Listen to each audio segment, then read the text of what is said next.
Hi, welcome back guys. This is your friend, the Iron Fanfics.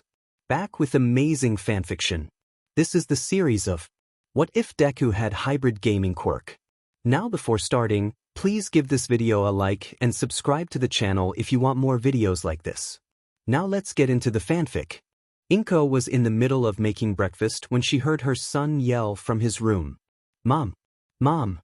As he sprinted into the room, he face planted and quickly got up again with his forehead now sporting a nice red blotch. "Oh, honey, are you okay? That sounded like a hard fall. What is it?" she said, her voice curious and worried. "It finally happened. I got my quirk," he yelled with a voice full of joy. His mother's face lit up in excitement. "Oh, Izuku, I'm so happy for you. What is it?" "We'll need to see the specialist and get it registered. First things first though, please explain. Come sit and tell me all about it," she exclaimed excitedly. He complied with a smile and sat. As he did, he got a new quest. Quest: tell mom about your quirk. Show her. Reward: 3000 EXP. Penalty: none. Accept, decline. I got a quest. It's to explain my quirk to you. Show you too, he told his mother. She looked confused, so he went into settings and changed who the screens were visible to like the help page taught him. "See? It's like those games I like. The role-playing ones," he stated as he turned the screen towards her. She had a curious look on her face as she read the help screen for herself. After a few minutes of reading, she responds with, "Well, it's thorough, that's for sure. It explains pretty well and is easy to prove. The user interface seems easy to use too. I have one request with this though. Until it becomes necessary to remove me, I would like you to add me to your party. I want to have the peace of mind as your mother that I can check on you even when you aren't physically here with me. Is this reasonable?" she sternly requests. Her son nods. "Of course, Mom. Here." A screen appears before Inko reading. Party request. Accept, decline. Perfect. I'll explore that later. Make those appointments too, but first, breakfast. Inko says with smile to her son. Quest complete. Gained 3000 EXP. Hello. This is Midoriya Inko calling to make an appointment for my son Midoriya Izuku. You wouldn't happen to have any openings for today, would you? Great. Yes, that is correct. Okay, yes. See you all soon. Thank you. Bye-bye. Izuku could hear from his mother as she finished making the appointment for the Quirk Registrar's office. Only minutes before, she'd gotten off the phone with the Quirk Specialist's office after booking me a last-minute appointment. Good news, honey, they were able to squeeze you in at 2:30 p.m. today. It's already 11:30 a.m. and we have that other appointment to the doctor at noon. Hurry along now and get dressed. We're cutting it close as is, Izuku's mother said, shooing him off to his room. 30 minutes later. Well, Mrs. Midoriya, what brings you two here today? The doctor said in a pleasant and polite tone. Why don't you tell him, honey? The woman suggested and received a grin and nod in return. Status. In an instant the jade-colored screen appeared for those in the room to witness, thanks to the settings Izuku set it to for the moment. The doctor's face fills with intrigue and minor surprise. It's called the Gamer. It gives me the abilities of a video game character along with the growth potential of one. It says it all in the help section. I am given quests, EXP, and everything that comes with a JRPG. It says I can even craft things as long as I have the right materials. It might just be easiest to have you read the help section for yourself. Izuku rambled happily. The doctor looked at Inko with a confused look and she just smiled, placing a hand on her son's shoulder. Izuku, maybe you should open the screen for him then. Remember, we still have an appointment with the Quirk Registrar's office, she stated with a calm smile. Her son nods quickly and opens the screen for the doctor's inspection. After about 10 minutes of reading, the doctor was done and amazed at how much Izuku's quirk explained to him.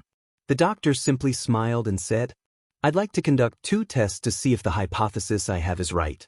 It is simple. I want your son to look at a target item and a target person.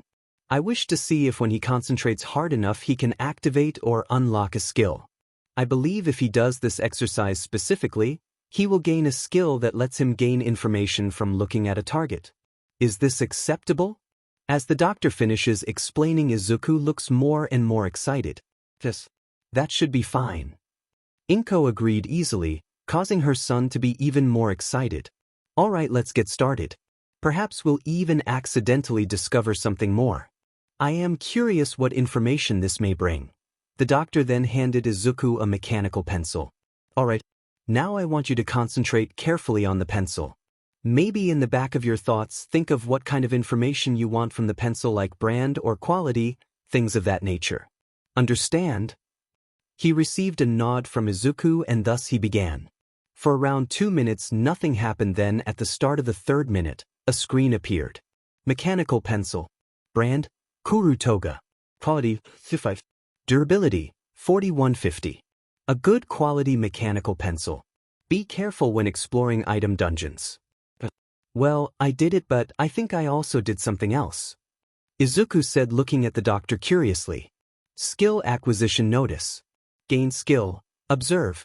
This skill allows the user to see the stats of anything, though is dependent on both level and, in the cases of sentient beings, closeness. Skill acquisition notice. Gain skill, item dungeon. This skill allows the user to open a dungeon, a place where things like money, materials, and EXP can be obtained. Each dungeon depends on the quality of the item. Note that sentient beings cannot be used with item dungeon. Oh wow. Mrs. Midoriya, this is amazing. I'm not sure what to say other than that we should try the other test I presented.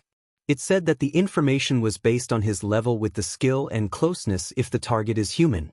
Though I suspect that particular part may change as he becomes more proficient with the skill.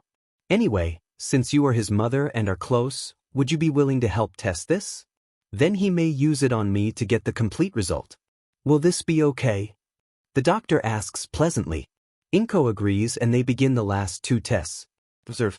Inko Midoriya. Age, 37. Quirk, attraction of small objects. HP, 150-150. MP, 200-200. CR 27. 10. Dex 16. Will 25. And 60. Wis 45. Cha 36. Tai 27. Wow. Mom is very smart. Is it because you're a lawyer? Observe is now level 2. Oh. Observe leveled up. I guess that means the more I use a skill, the stronger it gets. My question though is if observe is passive or active, because it didn't feel like I was really trying the second time using it. It felt almost automatic, so I wonder if it is passive. For using logical thinking to come to a correct conclusion, +2 to INT. HM? Even doing things like that can increase my stats? So then if I work out or go for a run, I'd likely gain stats points in STR or VIT. For coming to a correct conclusion, +1 to INT. Well, that answers that. Shall we see what you get from using observe on me? The doctor inquired. Izuku gave him an eager nod and looked at him for a few seconds before another similar jade screen appeared. Observe. Takao Kazunari. Age 43. Quirk, Hawkeye, gives the user the spatial perception and vision level of a hawk. Well, that seems to prove my theory. Little Midoriya is able to gather information passively just by looking at things, and the amount of information he gets when concerning sentient beings, as his quirk words, it is dependent on both relationship and skill level. When it comes to inanimate objects, he can see things such as durability, quality, and the name of the object as of level. I'd say just keep practicing on random items. I also advise keeping the screens hidden from everyone but yourself and maybe those in your party. Okay, Mrs. Midoriya, I've got everything I need. All that's left is to head to the front desk to finish up a couple pieces of paperwork. I know you said you still have another appointment to keep. I'll walk you two to the front desk. Thanks, doctor, for taking care of us today. Izuku said with a little polite bow. No problem. He replies and turns to Inko. If he has any problems, we are here to help as much as we are able, so, please. He says to her with a polite smile. She returns the gesture and thanks him as they finish those last bits of paperwork mentioned. Thank you, doctor. Have a good day, she says as they leave the office. Now time for the registrar appointment, right, Mom? Izuku questions as they buckle their seatbelts. Right. Inko and Izuku arrive at the Quirk registry office just before their appointment time to sign in. Minutes later they were called back and Izuku had already leveled up Observe to level 6 just by observing every item in the waiting room. Okay, I'm told you'll be registering your quirk today. Well, let's get started. For the record, what is your name and date of birth? Midoriya Izuku. July 15th, 20XX. Alright, now, what would you like to name your quirk and what is its ability? My quirk named itself. It's called the Gamer and it basically makes me a video game character in the fact that I have a menu I can access whereas other people do not, unless they join my party. Even if they join my party though, they don't have access to some things that I do. In menu I have access to these things. Izuku states as he writes down his abilities. Menu access.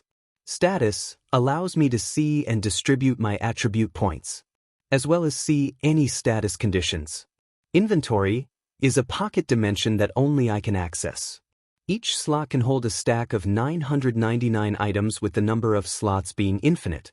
Skills. These are abilities that I gain through performing certain actions like my passive skill Observe. It allows me to see the stats of anything and anyone depending on my level with said skill and closeness when it comes to sentient beings. I obtain this skill through concentrating on one object and thinking of gaining information on it. Party.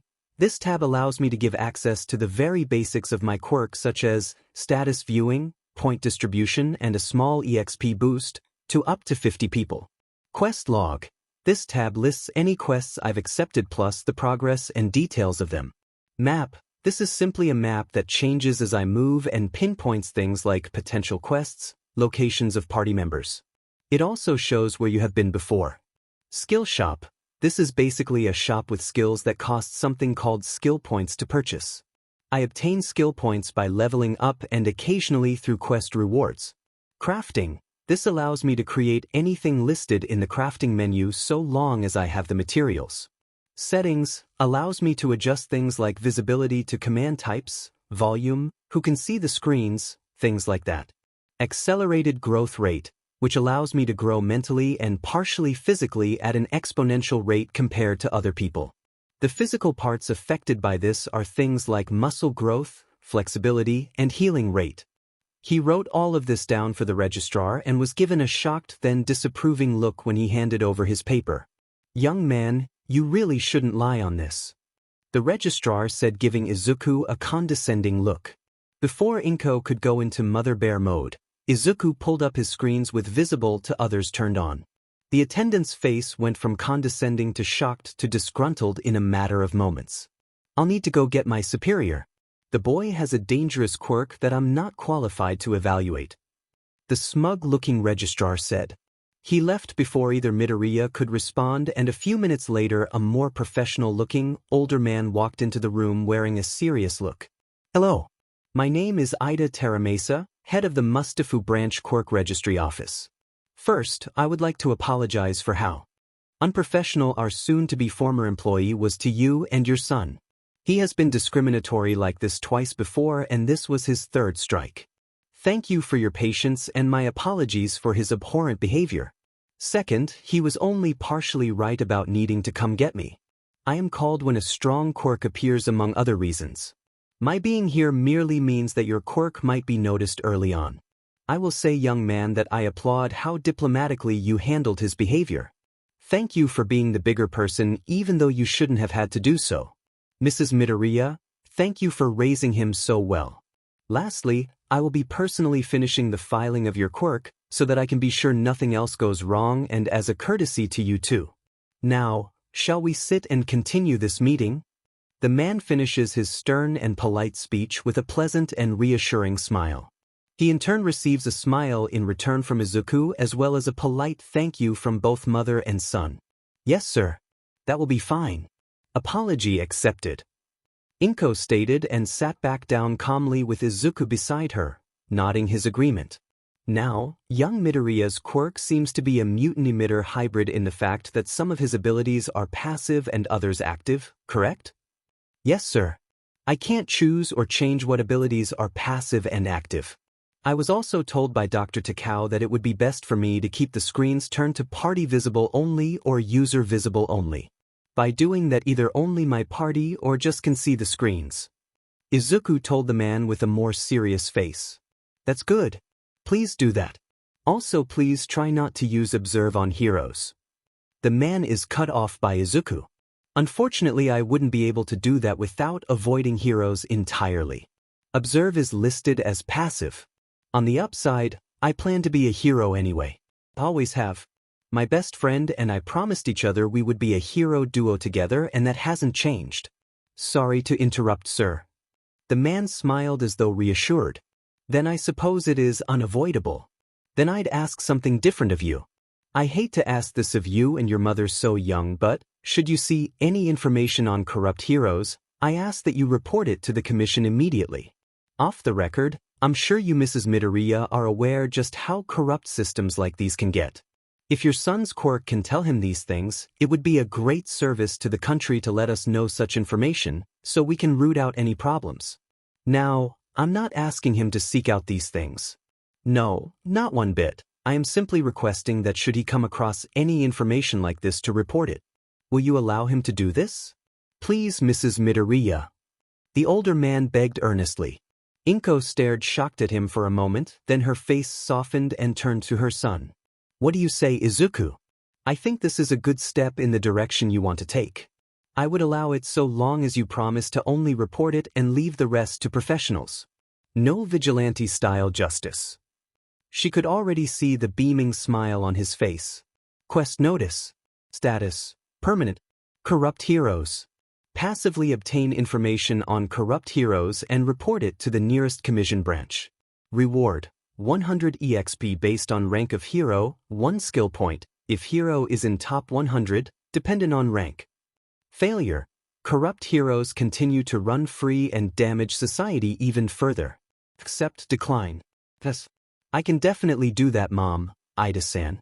I will do my best and promise to try not to purposefully seek it out. It got registered as a quest. Izuku relayed, both excited and confused.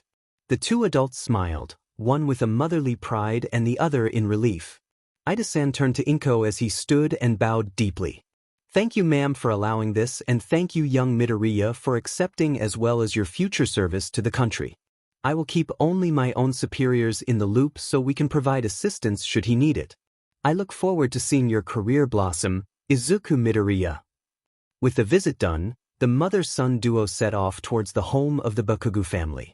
While on their way to the Bakugus, Inko gets a call from Mitsuki. Hey Mitsuki. I'm on my way to yours now. Izuku and I have some amazing news. I'm driving so I can't talk right now. We'll be there in around 15 minutes.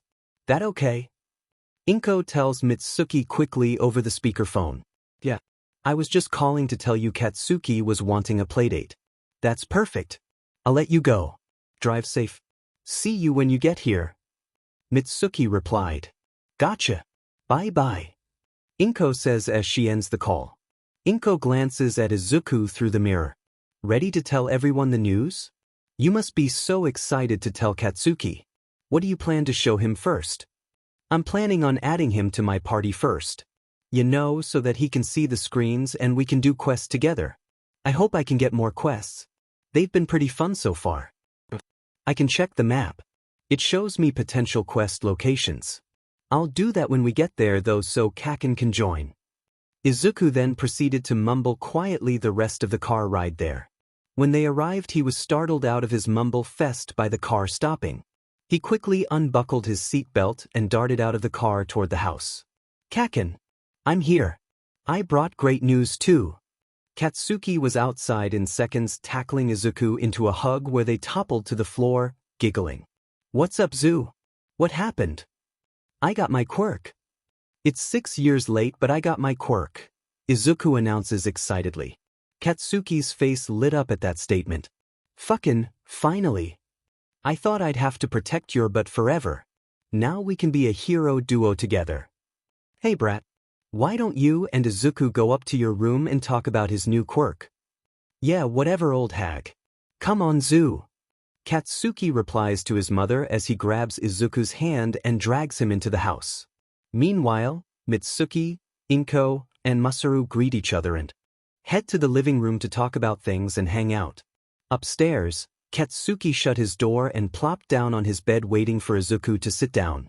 Izuku sits down and immediately starts explaining to Katsuki the basics of his quirk as well as the party function.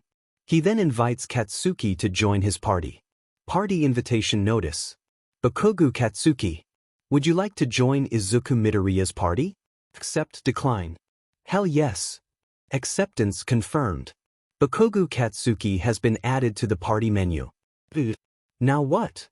Katsuki questions. Izuku thinks for a moment and remembers. Oh, I have a skill book and a bunch of unused points. Wanna help me figure out what to do with them? Izuku asks excitedly. Katsuki gets a curious glint in his eyes as his own inner nerd shows itself. He nods his agreement and they begin their little explorations of Izuku's quirk mostly. They decided to wait until another day to dedicate to Katsuki's quirk so as to have more time with it. In the end, they agreed that for now these stat changes make the most sense. Status notification. For 10 greater than 20. BGMI 14 greater than 17. Dex 10 greater than 12. Points successfully allocated. Great. Now, you said something about a skill book you acquired? Let's check it out. Katsuki said enthusiastically. Right. Izuku agreed with a happy shout. Inventory. Carrot items. Skill book, Cure Heal X1. V equipment. V materials. Notice. Use skill book, Cure Heal? Yes, no. Note, skill book will disappear upon use.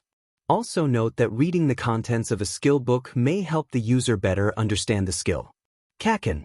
It seems I can either manually read a skill book and possibly understand the skill better or automatically gain the skill but not how to really use it. I think I should read it. What do you think? He explained briefly. Katsuki gave him a nod of agreement and sat down with Izuku reading the skill book and Katsuki exploring his own screens via party menu. It was a thin booklet that didn't take long to read in its entirety. Izuku was done within 20 minutes and once he finished, he received another notice. New skill obtained. Cure Heal has been obtained. By reading the skill book manually, 1 level automatically gained for Cure Heal. Cure Heal is now level 2. Oh wow. That helped more than I thought it would. It was basically a magical energy first aid how to book.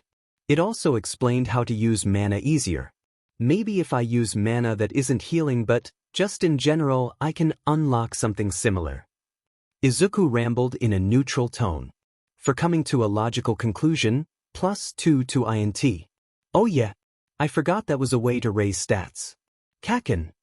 Izuku shouts, startling Katsuki out of his own concentration. What zoo? I almost forgot something important about raising stats. By doing certain actions like strength training or maybe gymnastics, you can raise your stats that way too. I can't believe I forgot about that. Izuku explained excitedly as Katsuki's eyes widened and a smile spread onto his face. Oh hell yeah. Katsuki. Language. Mitsuki shouted from downstairs. They both grinned and ran downstairs to their mothers. Mom Hag. They shouted in unison as they got downstairs. The two mothers looked at them questioningly. What's up, rats? What's got you so excited? Mitsuki asked them, Inko nodding in agreement. They grinned even harder and gave their best puppy eyes saying, We would like to sign up for martial arts and gymnastics please. This was not what the mothers were expecting but were pleasantly surprised. The mothers looked at each other and smiled. Inko spoke up this time and grinned at them knowingly. Can you promise us you'll both stick with it and give it your all? Not so much that you work yourselves sick but just the right amount. They boys turned to each other and nodded, looking serious. On our honor as future pro heroes. We promise to not overwork ourselves and still do our best. They spoke with pride and determination in their voices. Izuku then told his mom he got a new skill and wanted to test it a little. Kaken?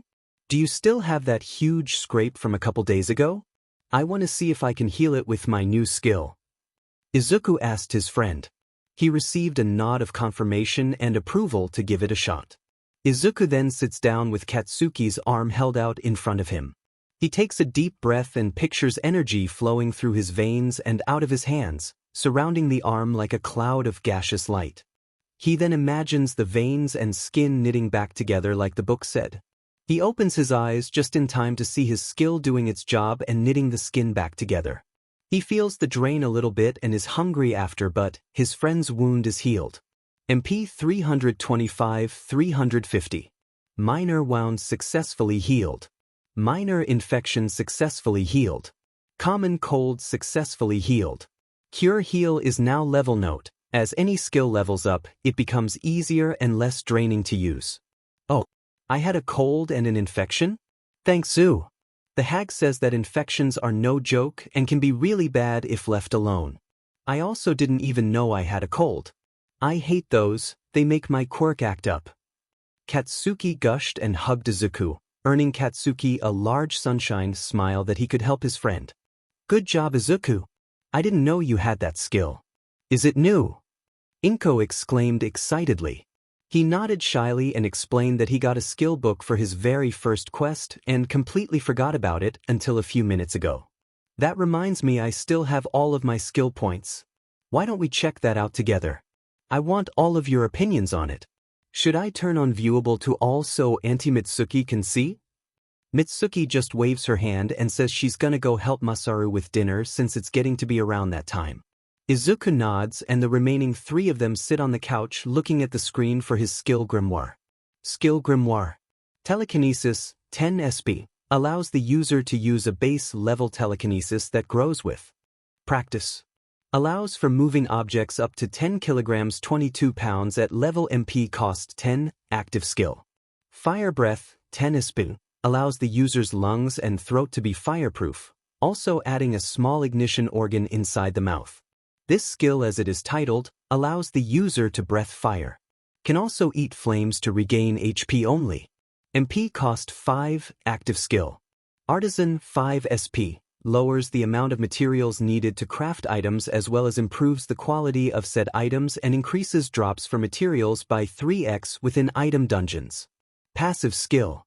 Economy, 5 SP. Increases chances of coming into money and increases the chance of a discount in all purchases. Based on Seiche attribute, increases money drops within item dungeons. Passive skill. Oh, I think I know what I want. What do you two think?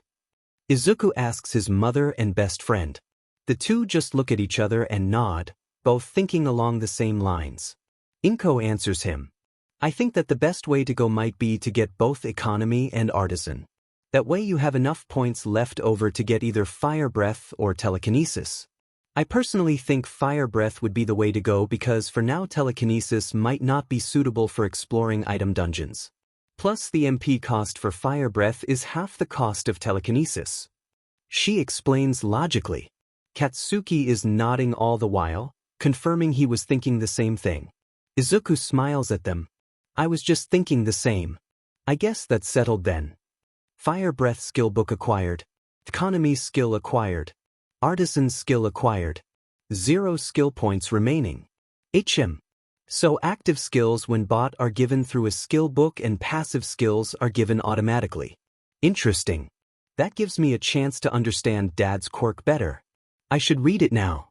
It doesn't seem long, just like the last one. I can probably finish it before dinner. Can I, Mom? Please? He says to her with his best puppy dog eyes. She smiles at him and nods. He immediately takes the book from his inventory and starts reading carefully through it. Katsuki has just been watching this scene with a fond smirk on his face that says, "You nerd."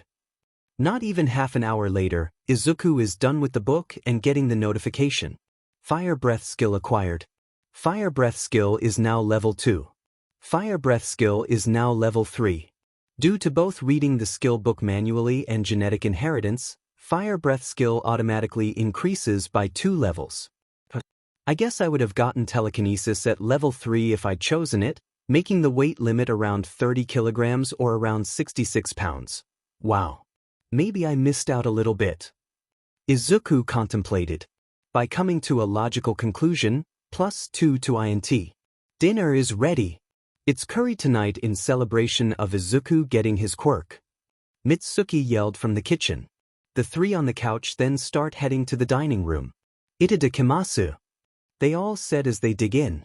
Izuku and Katsuki sped through their dinner and eagerly waited for the adults to finish as well. Once the grown-ups were done with their food, the two asked their moms for permission to go to Dagoba Beach tomorrow. Why would you want to go there? All that's there is trash. Mitsuki asked, confused. Inko thought for a moment and got an idea of what they wanted and turned to the two boys. Let me guess, you two want to go there searching for things to use item dungeon on, right? She asked knowingly. She got her answer when they nodded excitedly. Next to her, Mitsuki just smiled and gave it some thought and they exchanged a look. I suppose you can go, but I'd prefer if you two were safe and prepared. Inko begins and Mitsuki continues. We want you two to wear a helmet along with elbow and knee pads. We know you two are older now, but at least the first time going into a new dungeon, wear them just in case. By the way, Masaru. She pauses and turns to her husband. I'd like you to go with them so if they need it they have an adult. Bring the first aid kit too. Mitsuki turns back to the boys. I know Izuku has his healing skill, but from what I have heard so far, it isn't infinite and we would rather not risk not bringing the first aid kit. You know, just in case. The two nod. Yes, ma'am. They responded with pouts on their faces. Masaru smiles fondly at the poorly disguised fretting his wife was doing. Inko giggles at her friend's behavior and says, Mitsuki, while I agree with you, at least let them be excited about their little trip. They are only 10 years old after all. Fine. Yeah. You're right. I should still let them be kids. Anyway, look at the time. If you two want to be up bright and early tomorrow for that trip, the Midoriyas need to go home and sleep. Mitsuki said, winking at Inko, and received a smile in return. Come, Izuku. If you want to have enough energy for tomorrow, you'll need to go to sleep early. Inko persuaded her son. He nodded and the two children hugged each other goodbye before the Midoriyas had to leave. After a short drive home, Inko and Izuku settle in for the night. Before going to bed, Izuku puts a small travel-sized first aid kit in his inventory after remembering what his Aunt Mitsuki said about his healing not being infinite. Once he is done, he lays out his clothes for tomorrow and snuggles into bed, falling asleep soon after. The next morning, 8 a.m. Sunday. Izuku. Time to wake up. You don't want to be late meeting up with Katsuki and Masaru, right? Inko shouts up the stairs. Izuku scrambled out of bed and threw on his clothes. Remember to brush your teeth and hair. His mother reminded him before he could even get to the stairs. Izuku slows down and heads to the bathroom to do just that. After he's done, he heads downstairs where his mom is waiting with the elbow and knee pads, plus the helmet as promised. Before we go, put these in your inventory for you to put on later. His mother said with a smile. Quest. Learn about enchanting gear. Instructions. Try to push magic into a piece of clothing or a weapon. Even a piece of jewelry. Reward. Starter gear set. 5 iron ingots. 5 leather. Penalty. You have to figure out how to do it yourself. Accept decline? Accept. Izuku thought to his quirk. I know, Mom. I should get going before I'm late. Izuku replied. His mom frowned. If you're going to be in such a hurry that you don't sit down for breakfast, at least take these. His mother said as she handed him 3 medium-sized energy bars and about 5 bottles of cold water. He looked at them. Fat Gum brand energy bar. Recovers 200 HP. Recovers 300 MP. Adds nature resistance 1. Adds poison resistance 1. Limit plus 5 to resistances. Effects last 15 minutes for resistances. Stacks up to 1 hour 15 minutes. Effects are stackable. Resistances are temporary unless both are used within time limit. Bottled water. Adds water resistance 1. Adds fire resistance 1. Restores 100 HP. Restores 100 MP. Effects last 10 minutes for each bottle. Effects are stackable up to plus stacks up to 50 M. Hey Mom, this is so cool. Look. He shows his mom the screens and she is pleasantly surprised. Oh, well, isn't that wonderful? I still want you to eat one of them before you go into any dungeon though. We don't want you to go in hungry and parched, right? She said and received a nod in return. Izuku puts his snacks in his inventory for later. That energy bar is pretty overpowered. I wonder what other foods would do. Maybe spicy food would give fire resistance or poison resistance. Maybe even both. Izuku rambles in his head. For using logic and coming to the correct conclusions. +3 and yes. More points added to intelligence. He celebrated. Kaken is going to have max level poison and fire resist with how much spicy food he eats. Izuku thought offhandedly. He then heads out after giving his mom a kiss goodbye. 15-minute walk later, Dagoba Beach. Kaken. Uncle. I got a new quest. Izuku yelled as he ran towards them. Once he was in front of them, the father and son greeted him. Morning, Zu. What's the quest? Katsuki asked. I need to learn about enchanting things. It says to push magic into some clothes, weapons, or jewelry. I think before we start looking for stuff to use item dungeon on, I can try to enchant the padding our moms asked us to wear. What do you think? Izuku rambles excitedly. Katsuki nods just as excited and pulls the protective gear from his backpack. Masaru is watching this whole scene with a smile and an eye on them. I'll start with yours. Kaken?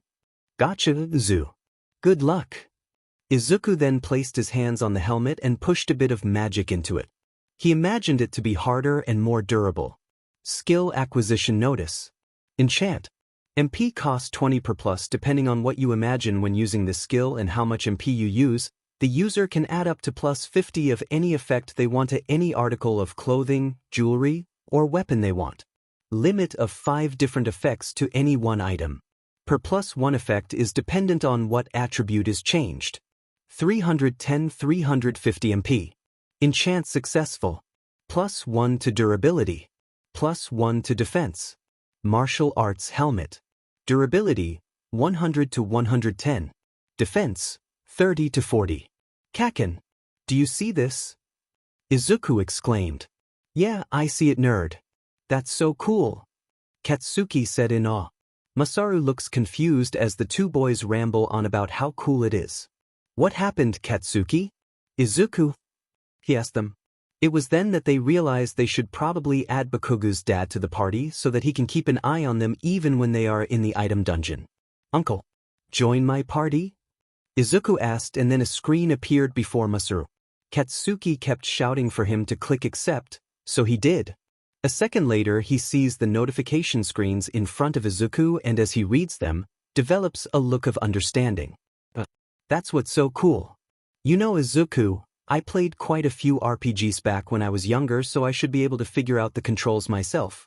Why don't you and Katsuki finish doing that and eat the snacks I'm sure your mother told you to bring? We can start searching for things to use your quirk on afterward. Okay. They nodded and Izuku got to work. After an hour and down to 350 MP, the two boys had their newly enchanted gear with these stats. Katsuki's knee pads +2. +1 durability total 60 dur. +1 defense total 40 def. Izuku's knee pads +2. +1 durability total 60 dur. +1 defense total 40 def. Katsuki's elbow pads +2. +1 durability total 60 dur. +1 defense total 40 def. Izuku's elbow pads +2. +1 durability total 60 dur. +1 defense total 40 def. Izuku's helmet +2. +1 durability total 110 dur. +1 defense total 40 def. Alright Izuku, I can see your MP is low, so why don't you eat some of the snacks you brought and the three of us can start searching the piles. Okay, Masaru suggested. Izuku nods and eats one of the energy bars. +300 MP. +200 HP. Excess MP HP shall be stored in a secondary MP HP bar labeled AMP AHP. Once depleted MP HP consumption shall use the main bar and the secondary bar will disappear. 350 MP. Amp. 400 HP. 200 AHP. Oh, well, I guess that solves that problem. Izuku mumbles. Solves what problem? Katsuki asked, confused. The problem of what happens to the excess MP or HP from recovery items. See? I have 350 MP and 400 HP total, but the energy bar restores 300 MP and 200 HP, So the excess got put into a temporary bar that once I use it it's gone for good and then it starts using my main bars of either MP or HP. Izuku explained. Masaru nodded as Izuku spoke and Katsuki seemed to get it after that. I didn't think about that. That would have been a waste if it didn't do that, huh? Katsuki said. Izuku and Masaru nod in agreement. Alrighty then. Let's start searching now that everyone is ready and remember to wear your gloves. There's a lot of scrap metal and broken glass here. Masaru announces. With that they set off to find trinkets that they can use Izuku's skill on. Status screen. Name, Midoriya Izuku. Level, XP, 0-1000. Title, The Gamer. HP, 400-400. MP, 350-350. Attributes, Sir 20. Vit 15. Dex 12. 12. Int 29. Wis 15. Cha 13. GI 17. Attribute points, 0. Money 2000 yen. Skill points 0. Skills. Gamer's Mind Max. This skill gives the user immunity to common status ailments such as charm, anger, fear, sadness. Gamer's Body Max. This skill makes the body of the user that of a video game character and exponentially increases the growth rate of the user. Observe 620. This skill allows the user to see the stats of anything though is dependent on level and in the case of sentient being, closeness. At current level, without any acquaintanceship, the following can be seen on any given being. Name, title, level, quirk, last uses. Item Dungeon 110. This skill allows the user to open a dungeon, a place where money, materials, and EXP and be obtained. Each dungeon is dependent on the quality of the item. Note that sentient beings cannot be used with Item Dungeon. MP Cost Cure Heal 310. This skill allows the user to heal minor and moderate wounds at the current level of MP Cost Fire Breath 320. This allows the user's lungs and throat to be fireproof, also adding a small ignition organ within the mouth. This allows the user to breath fire as well as eat it to regain HP. MP Cost 5 per minute. Artisan 110 lowers amount of materials needed to craft items as well as raises the quality of said crafted items. This skill also increases materials drops within item dungeons by 3x. Economy 110 increases the chances of randomly receiving a discount when shopping based on the CHA attribute. Currently at 13%. Increased money drops within item dungeons. Enchant 425. Depending on what you imagine when using this skill and how much MP you use, the user can add up to plus 50 of any effect they want to any article of clothing, jewelry, or weapon they want. Limit of 5 different effects to any one item. Per plus 1 effect is dependent on what attribute is changed. MP cost 20 per plus quest. Learn about enchanting gear complete. Now dispensing reward. Obtained starter gear gift pack. Obtained 5 iron ingots. Obtained 5 leather. The 3 individuals began searching through the piles upon piles of trash, and after about half an hour all of them had found at least one object to contribute. Katsuki brings back an old wiffle ball bat, Masaru found a tangled ball of wool, and Izuku found a dirty pre-Quirk era comic book. To decide what item to use first they played rock paper scissors and in the round went to Masaru, so first up was the ball of tangled wool. Alright then. Izuku. Katsuki. Are you both ready? Masaru asked the boys. You bet. Hell yeah. They replied. I'll be going in with you the first time just in case. I brought a bat since my quirk isn't easy to use. He told the 2 kids. They nodded and made their last preparations for the dungeon crawl. Masaru had a durable backpack to carry the other first aid kit and a variety of snacks and other supplies. Okay. Everyone ready? Izuku asked excitedly. When he got 2 nods in response, he put the other 2 items in his inventory. Katsuki and Masaru held each other's hand as Izuku held Katsuki's free hand and had the tangled wool in the other hand. Item Dungeon. In seconds the 3 of them were transported to what looked like a forest made of wool. The 3 took in their surroundings for a few moments before speaking. What the F dash? Was the only thing that left Katsuki's mouth. Masaru couldn't even blame him at that moment. Izuku was just awestruck. It was a little different than he thought it might be, but he wasn't complaining. Izuku turned to his other 2 party members. Well, let's go explore. he exclaimed as he looked at the other two with excited eyes. The father and son smiled and smirked respectively at Izuku's almost palpable energy.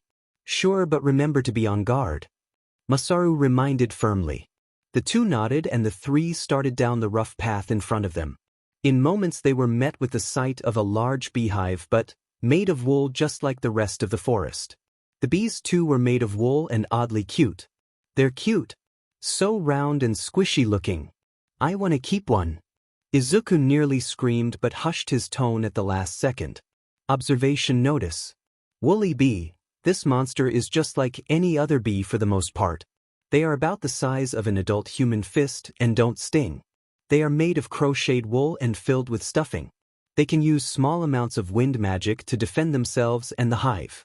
They are weak to extreme temperature changes. These creatures drop honey and wool. They are AC rank monsters, so they are lowest rank. They are cuddly and friendly though, so they make great pets. Observe is now level 7. Skill acquisition notice. Taming. This skill allows the user to communicate with and contract monsters into being the user's allies. Tamed monsters do not take up party slots. When asleep, injured, or simply not in use, the tamed monster is stored in a card that can then be summoned for as long as the user is alive. User does not need to be conscious to keep a monster out after it is summoned. Summon monster can summon itself if its user is in danger of serious injury or death. At higher levels, this skill allows the user to use the tamed monster's abilities. In the event that a tamed monster's HP hits 0, they are turned back into a card until they are healed. Magic and skills can be used on the tamed monster to shorten its recovery time or strengthen them. It's kinda like a pet but better, so remember to care for and feed your monster friends. They have feelings too. Monster cards can be stored in inventory but not when they are out of their card state. MP cost 15 for initial card creation and 5 for every summon after. A new section of the menu has been added. You can now use the shop tab in the home menu to buy different items. What would you look at that? Think I should try it? Izuku asks.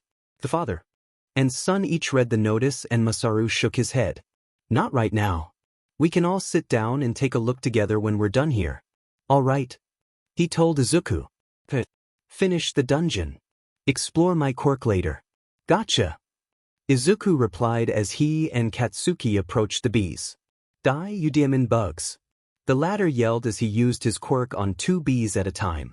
The bees would fall to the ground after one attack because wool and fire do not mix.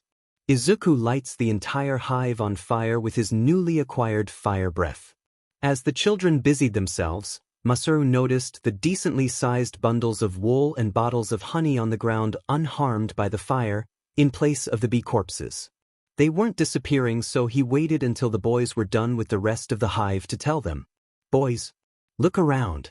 I think the bees' item drop is wool and honey. Kinda strange with honey since they were made of wool, but I'm not complaining. Izuku, why don't you check the hive? The queen might have dropped something different. Masaru explained. Izuku took his suggestion and checked the remains of the hive. 350 MP. 60 amp. Jackpot. A treasure chest. Let's open it. He exclaimed as he and Katsuki lifted the heavy lid together.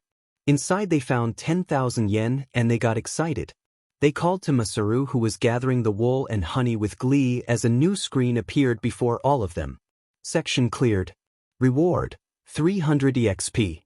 11,000 yen. 15 wool bundles. 30 bottles of honey. Observation notice. Woolly bee honey. Adds light resist 2.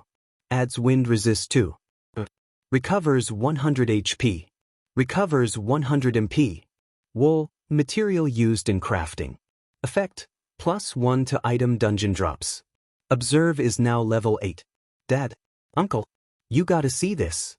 He made his way towards them with his arms full of wool and bottles of honey. Izuku immediately took them from him to carry in his inventory. When he did that, the rest of the drops that Masaru couldn't gather disappeared into his inventory. Masaru looked at the chest and screens, but he didn't expect real money to be dropped. Now that he looked around though, he could see shiny things glinting all around the forest floor.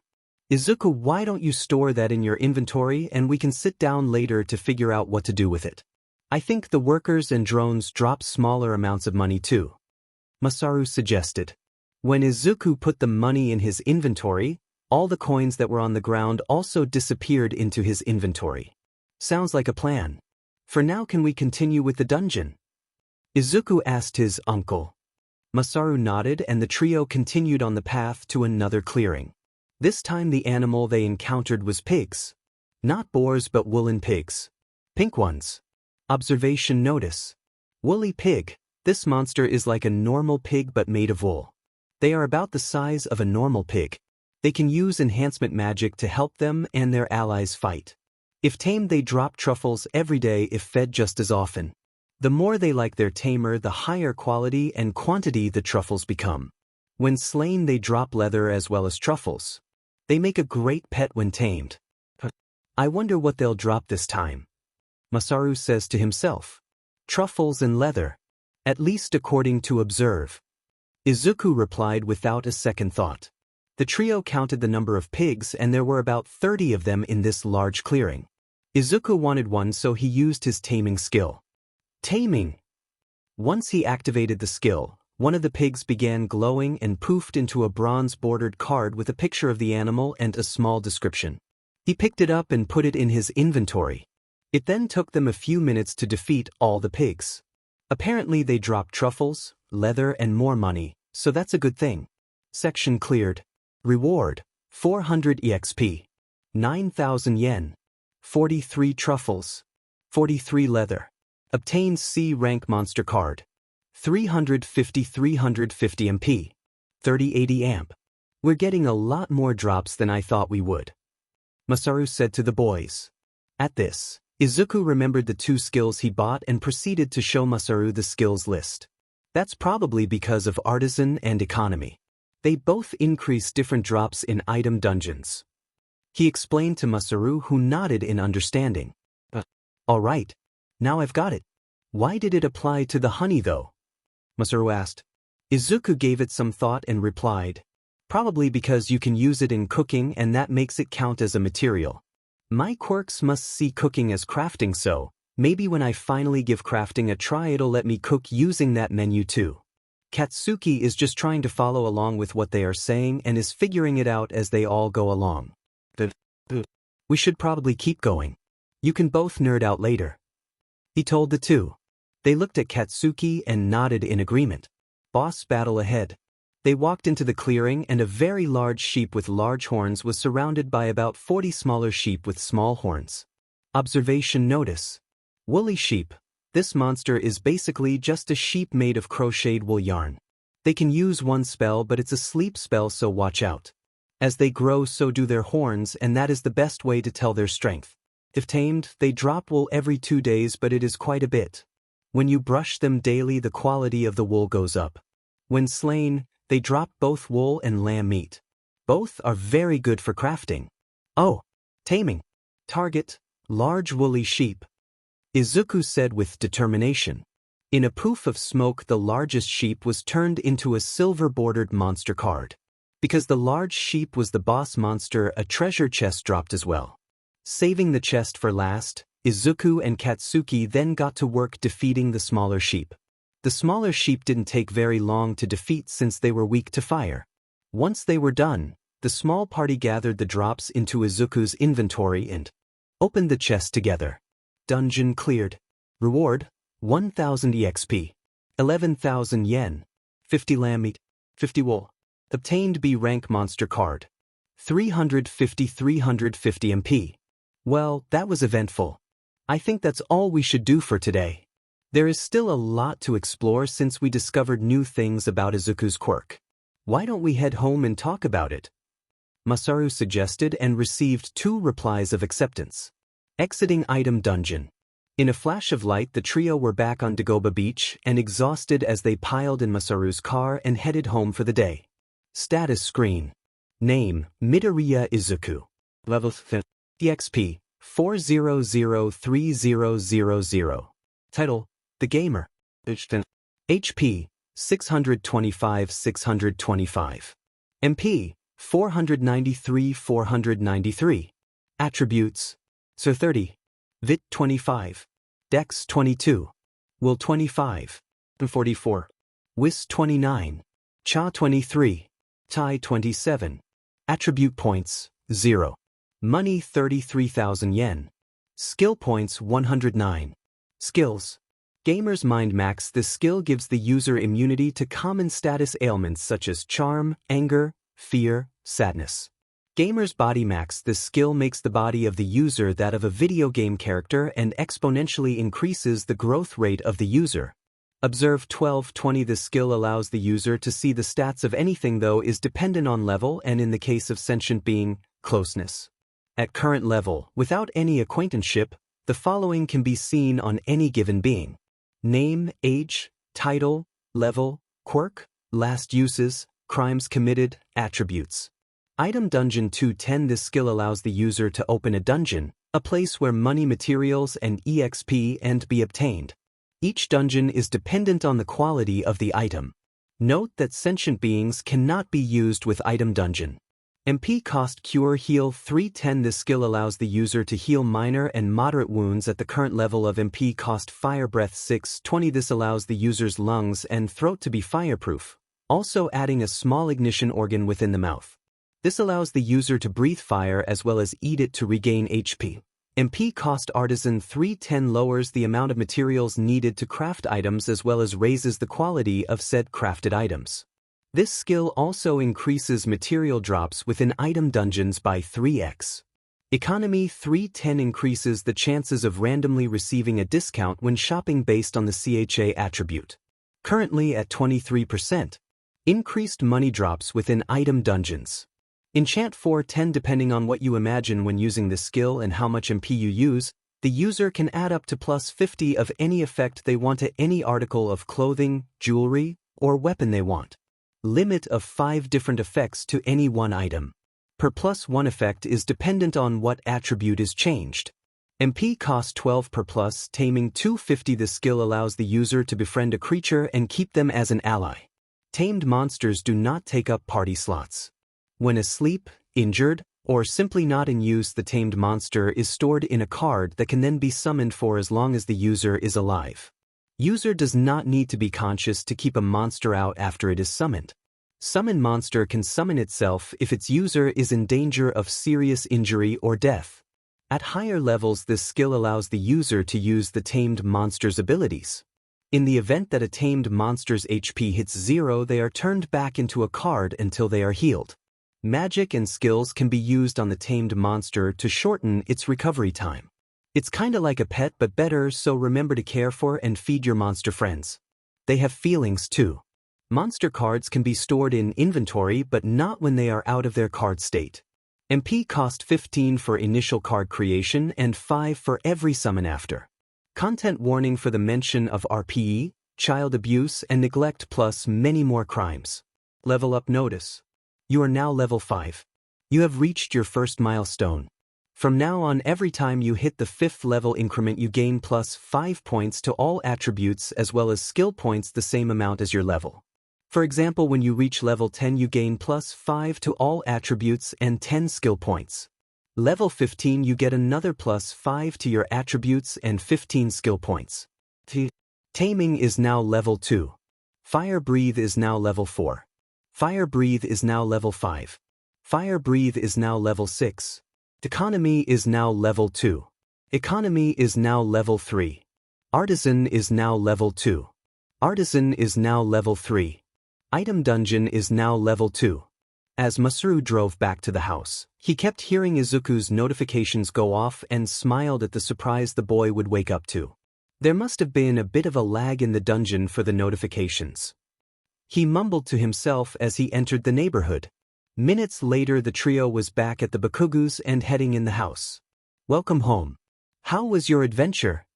Inko said as they entered the home.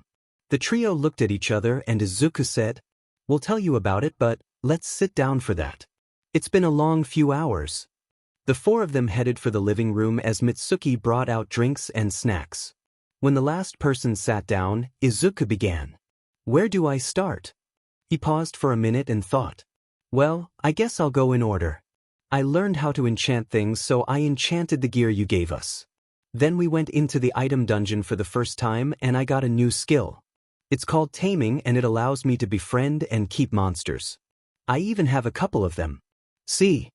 Izuku said as he pulled the 2 cards from his inventory. He handed them to his mother for her to look at. She looked at them and smiled. Wow, honey. That's pretty cool. Tell me more, she said as she handed her son back the cards. He had the biggest smile on his face and proceeded to tell her about the adventure the 3 of them had. He told her about the item drops, the cute monsters they saw, the new skills he obtained, the levels he gained on the skills he already had, the perks he gets when he hits a milestone level, and even the small discovery of the excess MP HP bars. Before he was done with his story, Izuku yawned. I think it's time for lunch and then a nap. We can have Masaru tell us the rest, Inko said as she watched her son be barely able to stay awake. Mitsuki and Masaru watched as Katsuki was getting sleepy too. They really exhausted themselves in that dungeon. It must be just now hitting them, Mitsuki said. Everyone went over to the kitchen where the food was and ate, then the 2 boys exhaustedly hobbled off to Katsuki's room to nap. In the meantime, Masaru finished telling the 2 mothers of the trio's adventures, making sure not to exclude any detail. The 3 parents discussed what to do with the dungeon rewards and ultimately agreed to let the children decide amongst themselves what to do after they've woken up from their nap. After a couple hours of the adults sitting in the living room and chatting, the young duo were up and rested from their power nap. Inko called over Izuku as the 2 boys came back downstairs. Sweetie, you and Katsuki collected a lot of money today. Why don't you 2 talk about what to do with it? Okay, she suggested, and the 2 boys' faces lit up. Okay, but Kakin and I already kinda talked and decided what to do with it. We just need you guys' help with actually writing it out. With that information, Masaru and Inko sat down with the boys and began the 3-hours-long process of teaching the 2 10-year-olds budgeting. Mitsuki had said she wasn't gonna be much help in the math department and opted out of helping. The kids soaked up the information though and, with the help of the 2 adults, finished with the list spreadsheet. Now the 2 each had a plan for their earnings as well as decided how to split the money. 50-50 down the middle unless the amount couldn't be split perfectly even, then Izuku got the slightly larger half considering it came from his own quirk. They each had a plan for how they wanted to spend the money they earned and decided to save the rest for a rainy day. +5 to INT for calculating for an extended length of time. +4 to WIS for budgeting your money. The day had since turned to evening and the kids had school tomorrow, so the Midoriyas decided to head home for the night. Once home, they settled into their evening routines and headed to bed a few hours later. The next morning breakfast was eaten. The 2 got ready for the day and each headed off to their destinations. Once Izuku arrived at school, he headed to the classroom where everyone ignored him as usual and he just discreetly watched his classmates as they walked in the classroom. By doing this, his observe skills slowly increased to 12 once the last of the students walked in. He also saw once his skill hit level 10, that a few of his classmates were either already petty criminals or on their way to something more serious. Izuku decided to talk to his mom after school about what to do about it, if anything at all. Observe has leveled up to 9. Observe has leveled up to 10 and now shows criminal history not based on police record and attributes. Observe has leveled up to 11. Observe has leveled up to 12. Class started about 20 minutes later and almost immediately the teacher announced without Izuku's permission that he got his quirk over the weekend. Immediately Izuku was swarmed with invasive questions and fake smiles. The teacher was oblivious and only made the situation worse by asking Izuku to explain his quirk. Izuku had to put his foot down as he stood up and said politely but confidently his answer. +3 to will for not giving in to peer pressure. I don't want to share that information with people who bullied me, and I'd appreciate it if you didn't share my personal information without my permission again. Please and thank you. The teacher looked annoyed but didn't push the issue.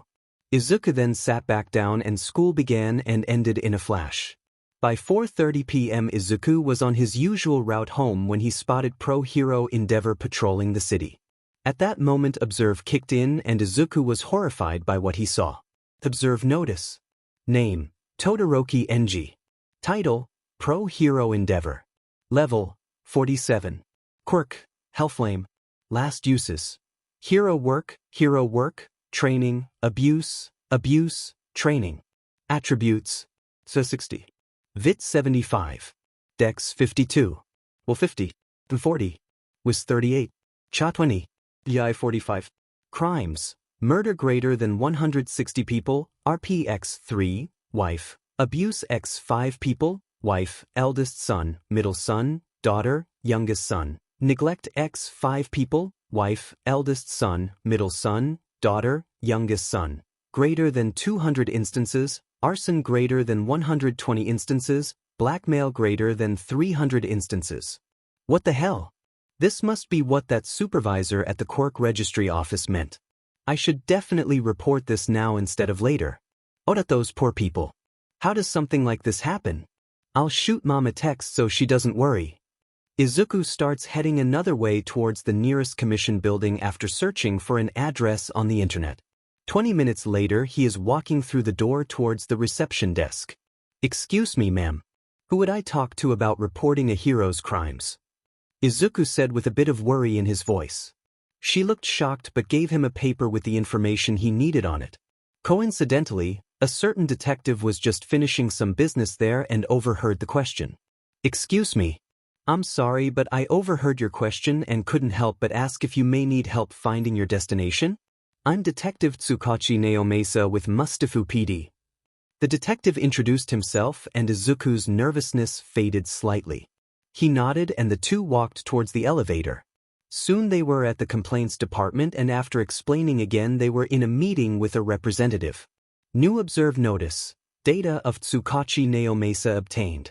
See the recently added archive section of the menu for access to previous files. Hello you two. My name is Kasai Tatsuru. What business do you have with us today? The representative asks. Well, Kasai, first, I have to explain something so everyone has the full picture and I ask that both of you let me finish before passing judgment. Izuku states. The two men nod in acceptance before Izuku continues. Thank you for your patience. To start with, I'm Izuku Midoriya and I got my quirk just 2 days ago. We always knew I had one because I was shown to be metagene positive, but that didn't seem to matter much. Anyway, when I did get it, my mom made 2 appointments. The quirk doctor and the registry office. When we went to register my quirk branch head, Ida-san was called in. When I explained what I knew my quirk did, he asked both my mother and I to please report any heroes I saw that my quirk told me were secretly criminals. This also created a permanent quest to report corrupt heroes. He asked us to do this because a part of my quirk is a passive skill called Observe. It's a skill that shows and stores information on anything I've ever seen. This information shows as video game stats, but since that skill leveled up to a certain point just today, I can now see the crimes someone has committed over their lifetime as well as the number of times it has happened. Not having realized, Izuku broke off into mumble mode to the point that the representative interjected. Oh, we only understood part of that, the rest was a bit too jumbled. I see, Izuku pauses. May I have permission to use my quirk to show you what it showed me? I can feel it'll make this process a whole lot easier. Izuku finished as the adults looked at each other with Tsukachi giving the other a nod of approval. The other man then gives Izuku a nod. Izuku then switches the POV setting and shows them the data on Endeavor. It's not pretty and it's a lot. It's also surprising considering who it is and the influence he holds. Izuku says as he shows the screen to the two men. Observe notice. Name, Todoroki Enji. Title, Pro Hero Endeavor. Level, 47. Quirk, Hellflame. Last uses. Hero work, training, abuse, training. Attributes, so 60. Vit 75. Dex 52. Well 50. And 40. Was 38. Cha 20. Yi 45. Crimes. Murder greater than 160 people, RPX 3, wife. Abuse X 5 people, wife, eldest son, middle son, daughter, youngest son. Neglect X 5 people, wife, eldest son, middle son, daughter, youngest son. Greater than 200 instances, arson greater than 120 instances, blackmail greater than 300 instances. My quirk doesn't lie. I'm sorry, Izuku said quietly as the two adults looked at the screen in shock. Once they were done reading, they looked at each other again and sighed because Tsukachi's quirk already confirmed his statements to be true. What happens now? I did as I was asked. Are you going to turn in your report? I was told the higher-ups would be made aware of me and the task I was given. Kasai-san sighed and turned to Izuku. Yeah, I am. It's my job after all to report things of this nature. I'm sorry you were exposed to this kind of thing at your age though. Thank you for being brave and bringing this to our attention. He smiled. He won't get away with what he's done. The Hero Commission takes these kinds of things very seriously, he said as he took pictures of the data and typed up his report.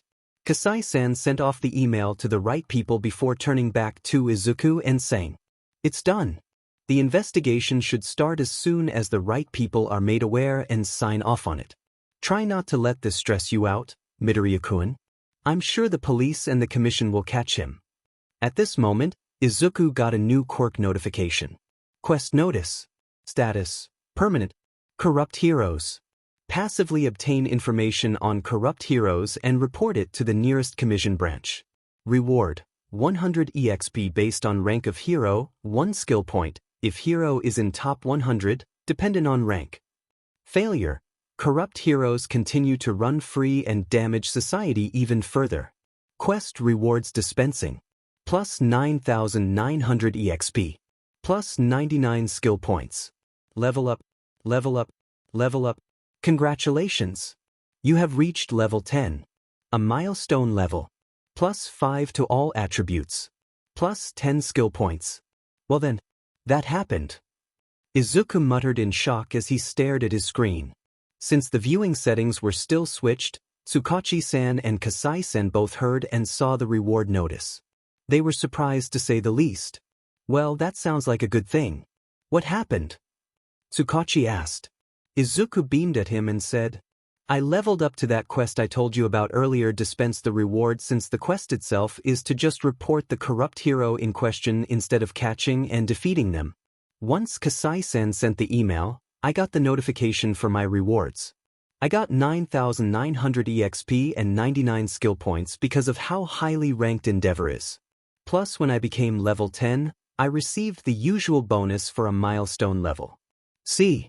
He showed the two adults and they both congratulated him with a smile. I should be getting home soon if that's all. I sent my mom a text earlier saying I would be late and where I was, but I don't want to worry her too much. You know, Izuku told the two men.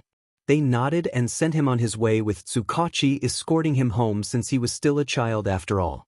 After a long walk home, Inko, Izuku, and Tsukachi said their goodbyes at the door. Izuku exhaustedly ate a bit of food and readied himself for bed before collapsing onto his pillow, fast asleep. Status screen. Name, Midoriya Izuku. Level 5. EXP, 4003000. Title, The Gamer. HP, 625. MP, 493. Attributes, Sir 30. Vit 25. Dex 22. Will 25. 44. Wis 29. Cha 23. Tai 27. Attribute points, 0. Money 33,000 yen. Skill points 109. Skills. Gamer's Mind Max. This skill gives the user immunity to common status ailments such as charm, anger, fear, sadness. Gamer's Body Max. This skill makes the body of the user that of a video game character and exponentially increases the growth rate of the user. Observe 1220. This skill allows the user to see the stats of anything though is dependent on level and in the case of sentient being, closeness. At current level, without any acquaintanceship, the following can be seen on any given being. Name, age, title, level, quirk, last uses, crimes committed, attributes. Item Dungeon 210. This skill allows the user to open a dungeon, a place where money, materials, and EXP and be obtained. Each dungeon is dependent on the quality of the item. Note that sentient beings cannot be used with Item Dungeon. MP cost Cure Heal 310. This skill allows the user to heal minor and moderate wounds at the current level of MP cost. Fire Breath 620. This allows the user's lungs and throat to be fireproof, also adding a small ignition organ within the mouth. This allows the user to breathe fire as well as eat it to regain HP. MP cost Artisan 310 lowers the amount of materials needed to craft items as well as raises the quality of said crafted items. This skill also increases material drops within item dungeons by 3x. Economy 310 increases the chances of randomly receiving a discount when shopping based on the CHA attribute. Currently at 23%. Increased money drops within item dungeons. Enchant 410. Depending on what you imagine when using this skill and how much MP you use, the user can add up to plus 50 of any effect they want to any article of clothing, jewelry, or weapon they want. Limit of 5 different effects to any one item. Per plus 1 effect is dependent on what attribute is changed. MP cost 12 per plus. Taming 250. This skill allows the user to befriend a creature and keep them as an ally. Tamed monsters do not take up party slots. When asleep, injured, or simply not in use, the tamed monster is stored in a card that can then be summoned for as long as the user is alive. User does not need to be conscious to keep a monster out after it is summoned. Summon monster can summon itself if its user is in danger of serious injury or death. At higher levels, this skill allows the user to use the tamed monster's abilities. In the event that a tamed monster's HP hits 0, they are turned back into a card until they are healed. Magic and skills can be used on the tamed monster to shorten its recovery time. It's kinda like a pet but better, so remember to care for and feed your monster friends. They have feelings too. Monster cards can be stored in inventory but not when they are out of their card state. MP cost 15 for initial card creation and 5 for every summon after. Izuku's POV. Tuesday, July 18th, 2XXX. 7 a.m. Brian.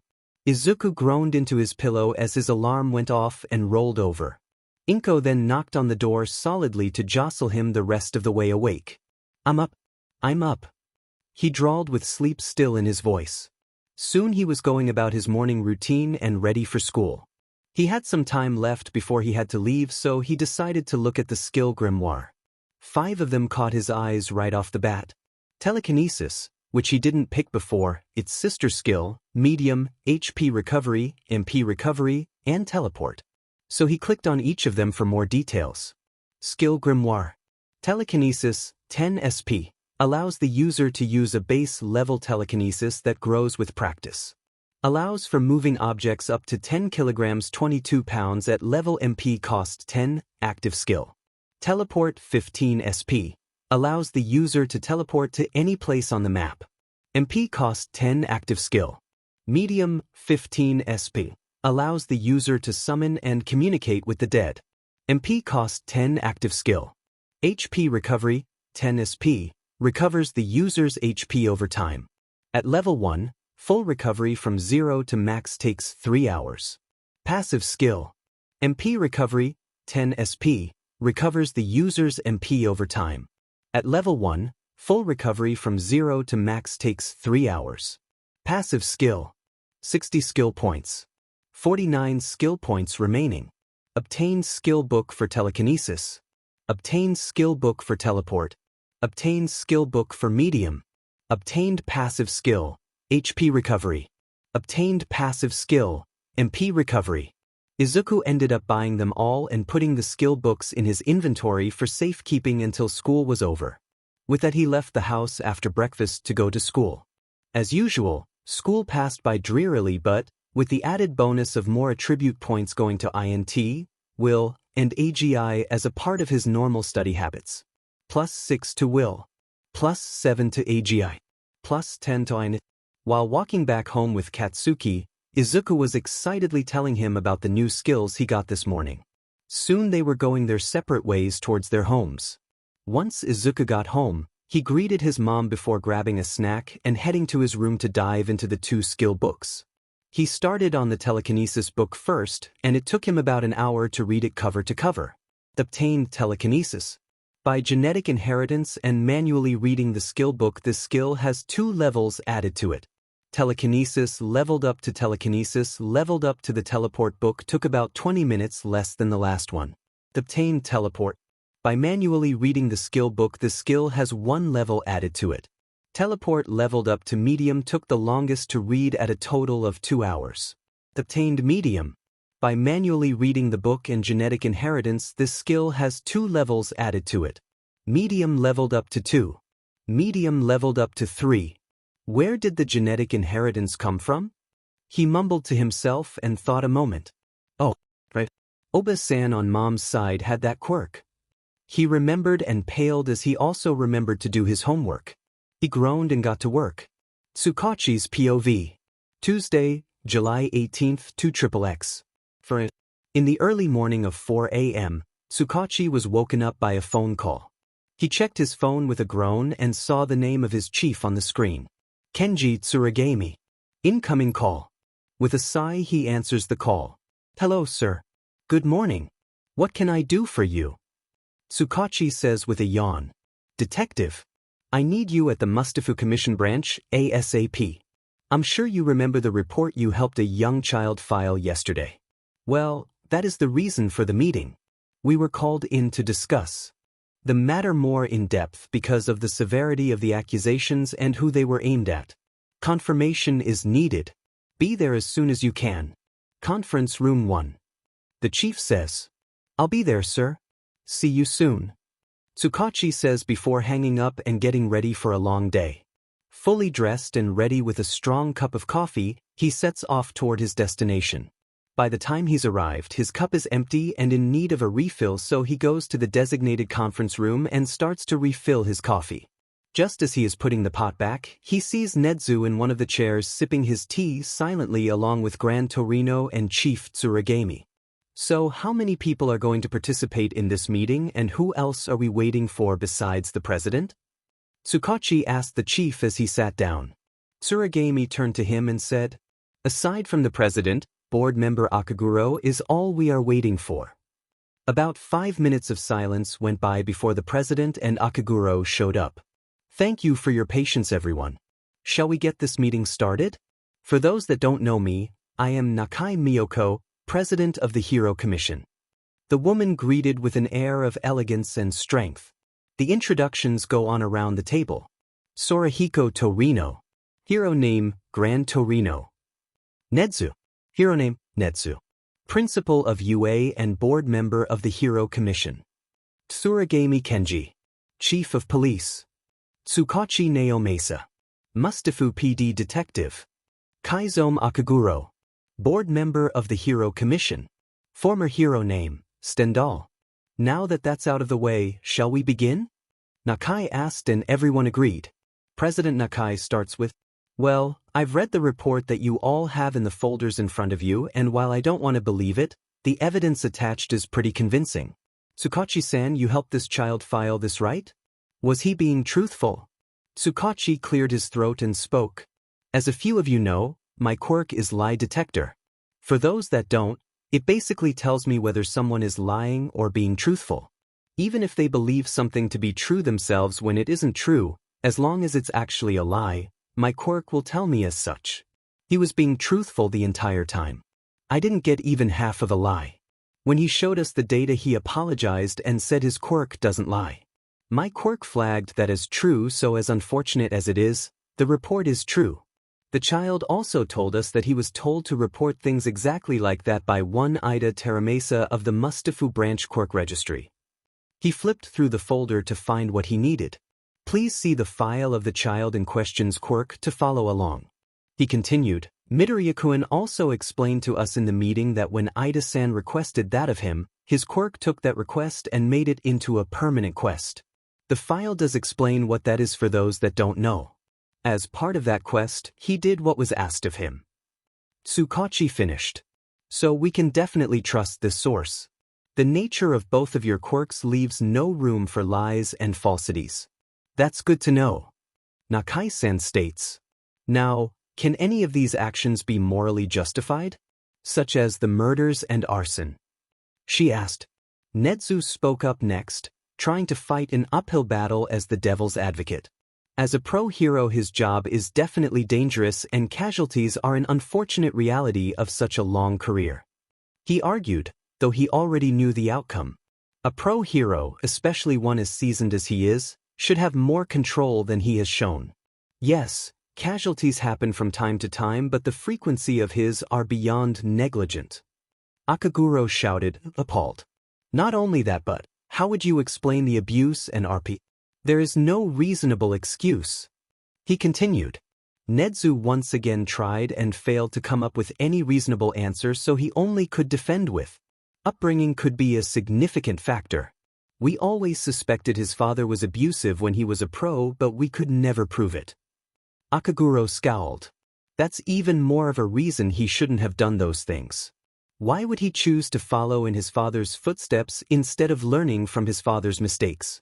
From a different perspective, that makes it even worse that he followed suit. He countered.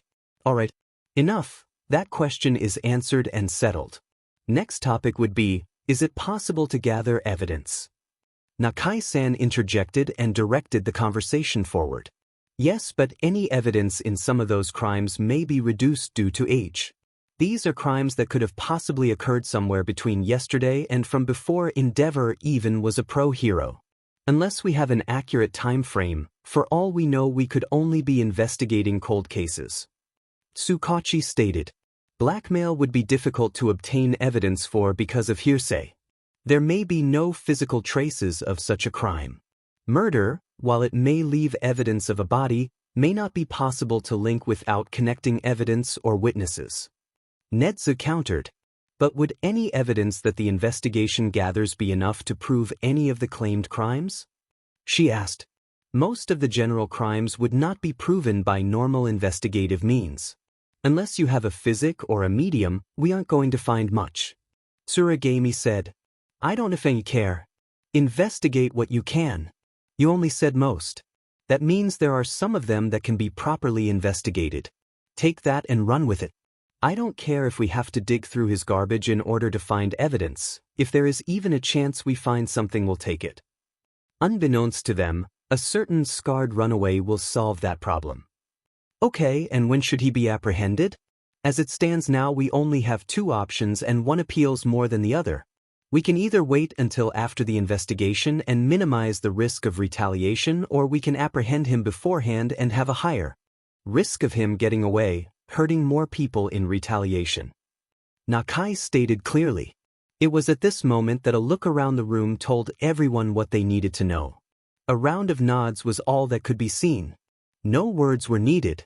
Yes, they were definitely waiting until the investigation was done before they captured this wolf in sheep's clothing. Okay then. I believe we're all in agreement then. The investigation will start immediately. Strap in everyone. This is going to be a long and tedious process. President Nakai stated, and immediately everyone within the meeting room stood and got to work. Status screen. Name, Midoriya Izuku. Level 5. EXP, 4003000. Title, The Gamer. HP, 625. MP, 493. Attributes. Sir 30. Vit 25. Dex 22. Will 31. In 54.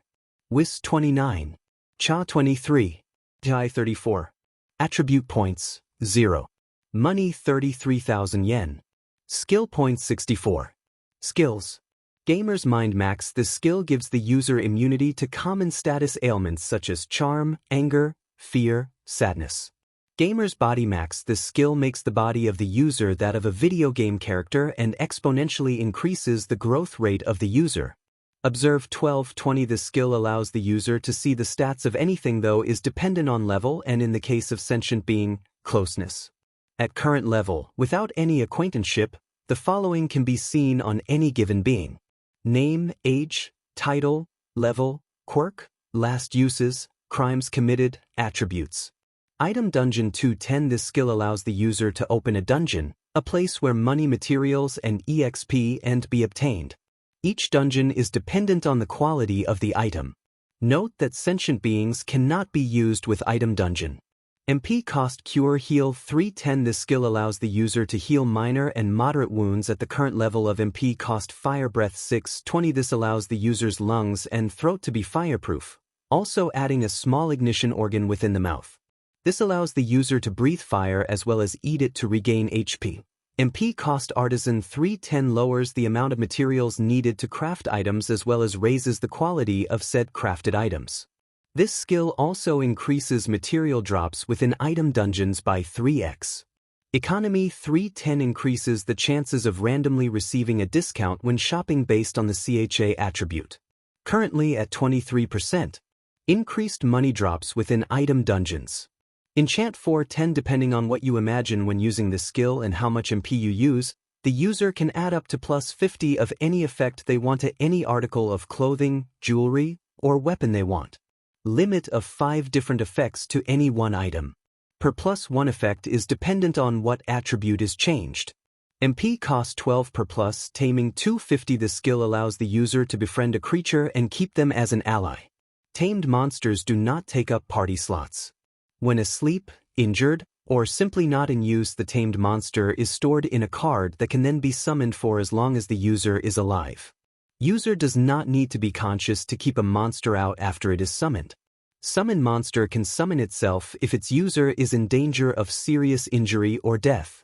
At higher levels, this skill allows the user to use the tamed monster's abilities. In the event that a tamed monster's HP hits 0, they are turned back into a card until they are healed.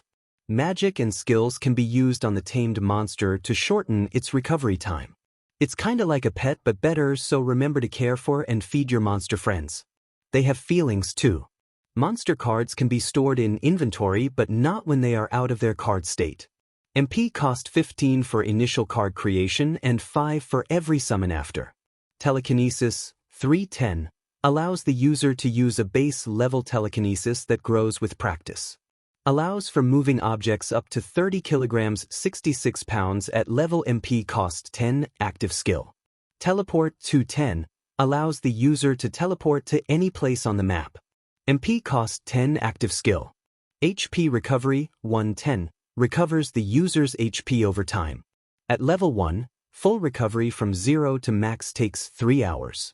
Passive skill. MP recovery 110 recovers the user's MP over time. At level 1, full recovery from 0 to max takes 3 hours. Passive skill. Medium 315 allows the user to summon and/or communicate with the dead. MP cost 10 active skill. The morning after that meeting was held, Izuku's routine remained mostly unchanged. For the most part, Izuku continues to go through normal days and spends some of the time in his neighborhood with his mom for a couple hours each evening, looking for quests. He finds many smaller repeatable quests that as he does more and more, the EXP and miscellaneous rewards start to pile up over the course of the next couple months. During this time, they also run into the detective more as well, and over the course of those couple months the parent-child duo have pseudo-adopted Tsukachi into their small family. In the 2 months Tsukachi has known the mother and son, he has become more acquainted and fond of the small family. He is more and more sure of his decision to talk to Inko about Izuku's training. The trio have gotten to be quite close with each other as of late. Izuku has taken to calling Tsukachi Uncle Masa. The first time it happened was when Katsuki was overdoing quests and homework with Izuku. Poor Tsukachi's heart almost couldn't take it that day. One day after work, he sits down with Inko while Izuku is out at Katsuki's and broaches the subject with her. "Hey Inko, you know how Izuku is slowly but surely gaining levels and EXP from his smaller quests from the neighborhood?" He pauses as she nods in acknowledgement and he continues. "Well, I wanted to introduce the two of you to a friend of mine that can help in that training. You know, speed up the progress with, based on Izuku's description of the prerequisites for his quirk to consider quests. I've noticed that most of the better quests he has been given are the ones that come from figures of authority, or at least who he deems to be authority. The rewards for it are also better depending on how high a regard he holds them in, is what I've noticed as well, so I want to introduce the both of you to Nedzu. I firmly believe he could help Izuku be the best version of himself he could possibly be." I also think it would be a good opportunity for him to learn, especially since he loves learning new things about his and everyone else's quirks so much. He finished. Inko is silent for a moment as she thinks it over, then she exhales deeply. Nao Mesa, that is very kind of you. Please make the arrangements then. I know Izuku will agree and be so happy with this. She pauses with a small sigh and continues. You know, I've always known Izuku would be something great. Maybe it's a mother's bias, but my boy has always been so kind and smart, but I never knew how to support him properly. If agreeing to let him meet someone who can help him towards his goal when I can't is what I need to do, then I'll do it. I get the feeling my Izuku will change the world with his kindness and intelligence. She says with a soft, joyful smile. Tsukachi returns that smile with his own fond one. I'll call him and set it up then. Thank you for taking me up on this. I agree. I think Izuku will like the experience. He responds. Later that day, after Tsukachi leaves the Midoriya house, he calls Netsu and tells him the news. I don't know about you, but I'm quite looking forward to this meeting. Wouldn't you agree? The voice of Netsu sounds through the line. I'm happy Izuku will be able to grow closer to his goal, but I am not looking forward to you turning him into a fellow vent gremlin like yourself. I would put money on the fact that once he meets you he'll slowly but surely turn. Tsukachi smirks into the phone. Netsu can hear it and gives a smirk of his own. Calling me out, huh? Well, I can't say you're wrong on that front. Though you have to admit, one can't be a genius without a few odd habits and traits. He says. From what I can tell, that is very true. Touché. Tsukachi responds. Anyway, 2 weeks from now, correct? Netsu asks. Tsukachi confirms and they both hang up with a goodbye to each other. Near the end of the 2 weeks, Izuku has accumulated a fair bit of EXP and currently has various other rewards sitting in his inventory. Katsuki has also gained EXP and saved most of the split money from drops via dungeon crawling. Both boys have accumulated their own little nest eggs after they learned about budgeting and money management from their parents. The morning of the Midoriya's meeting with Netsu, Izuku can be found in his room fiddling with his inventory and skill grimoire. Izuku obtained 3 skill books from his neighborhood quests, as they've taken to calling them. He received these skill books. Martial Arts I. Martial Arts II.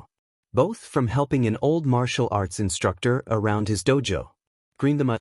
From helping the neighborhood hobby gardener with his plants.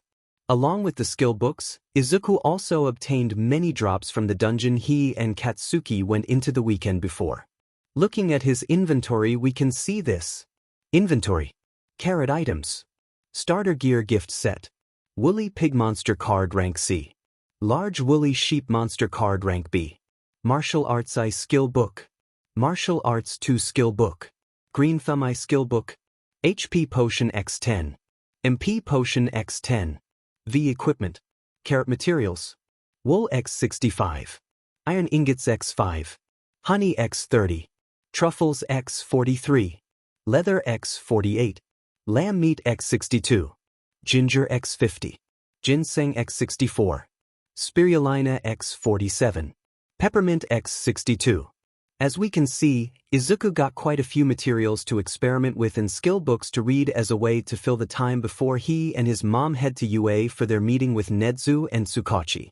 During the 2-week PRD between setting up the meeting and the day of the event, Izuku discovered the joys of his crafting tab.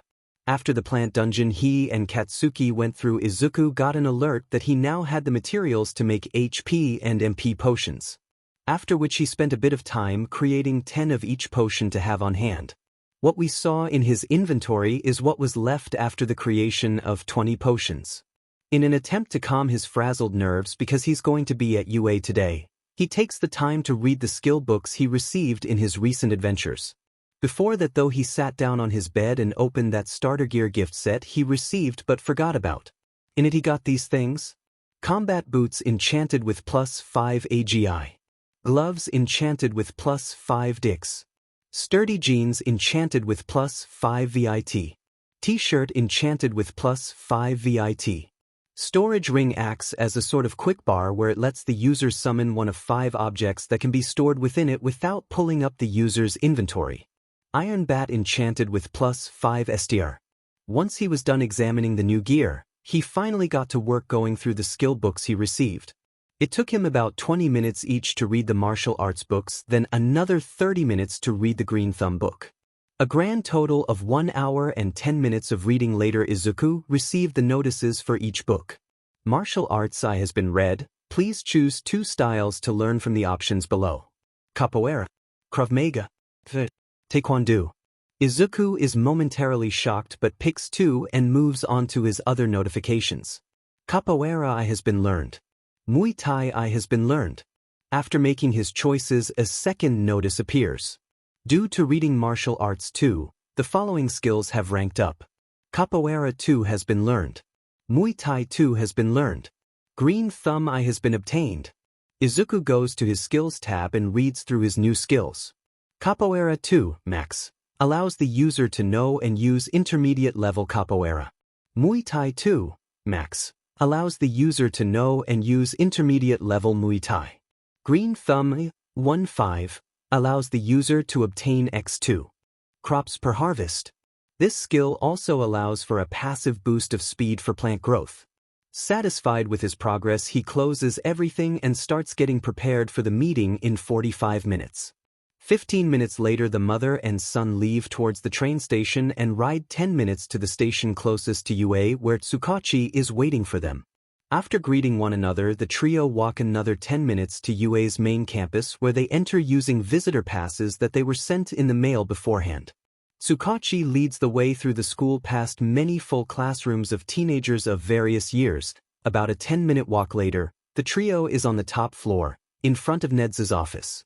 Just as Tsukachi raises a hand to knock, they hear a slightly high-pitched voice sound through the door. "Come in. It's open." With that, Inko opens the door and standing on his desk, Nedzu does his spiel. "Am I a mouse or a dog or a bear? Who knows, but I am the principal." But you're not. You're a natural chimera, aren't you? That's what Observe says.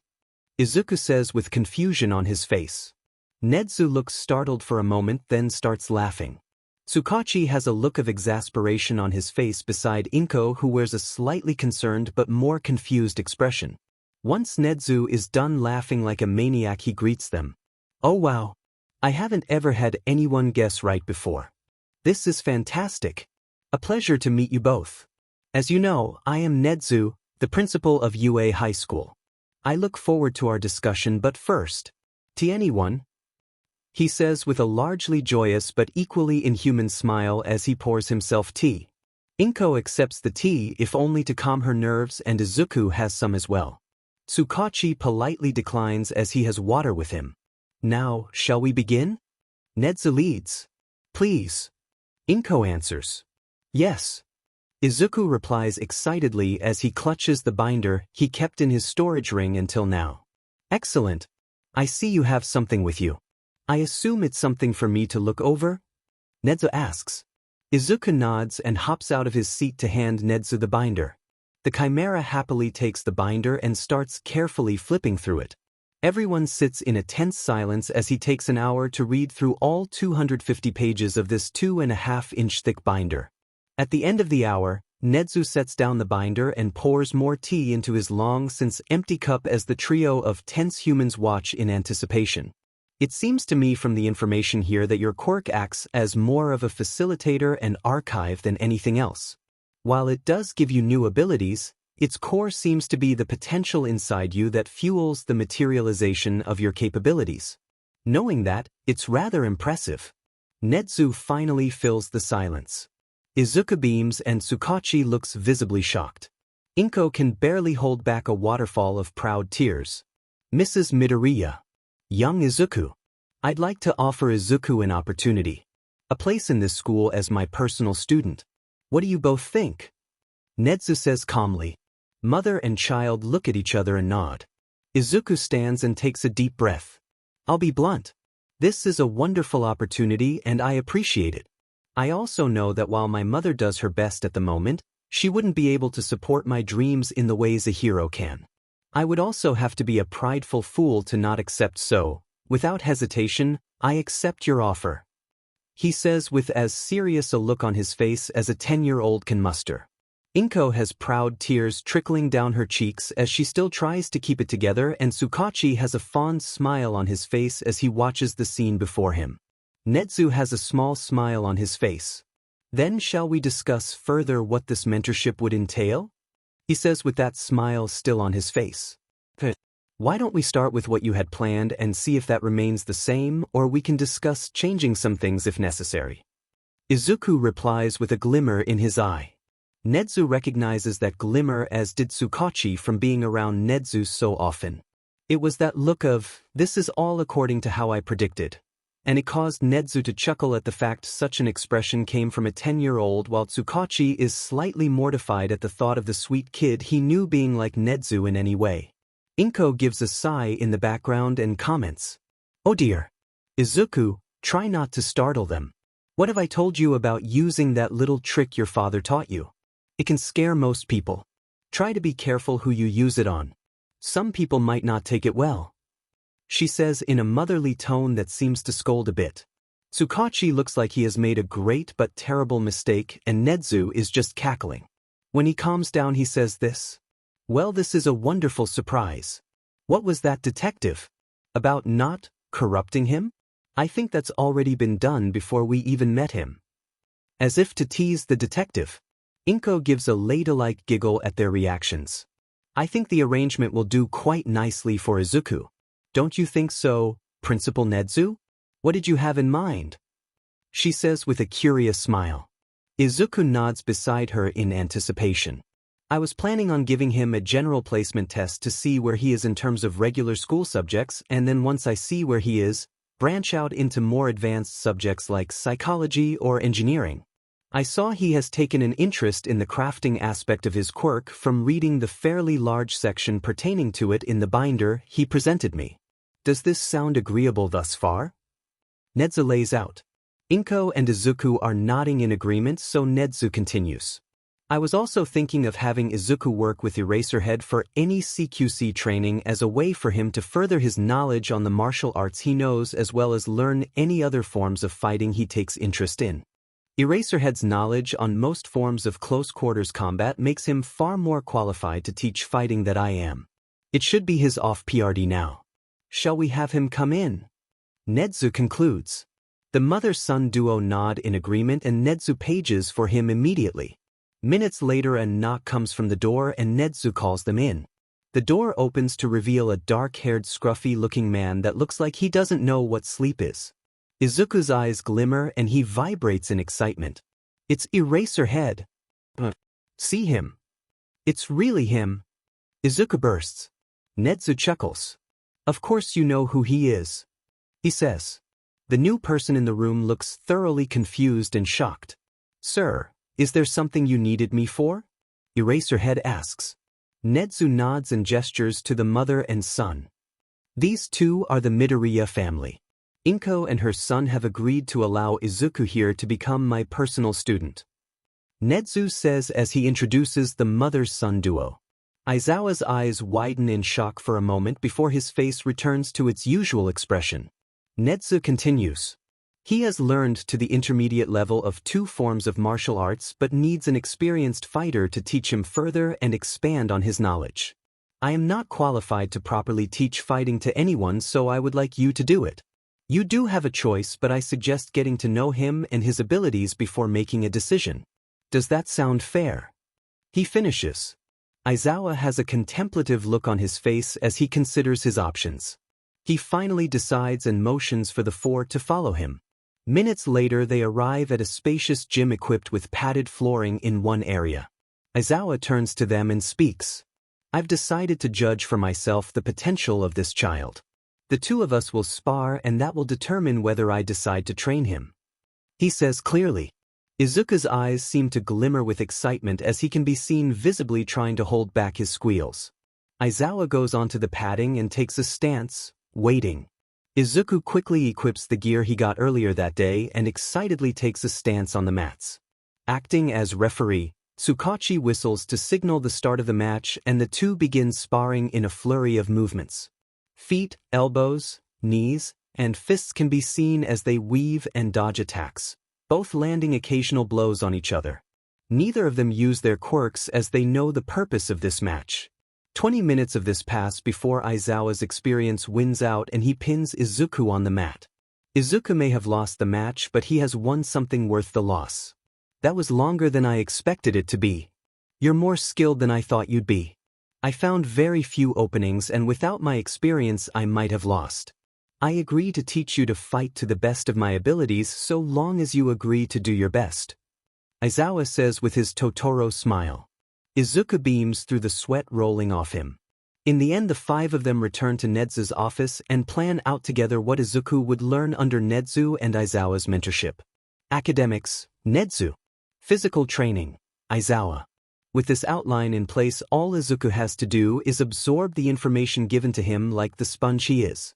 The Midoriyas go home after the meeting and relax for the rest of the night. Status screen. Name, Midoriya Izuku. Level, 15. EXP, 3,904,000.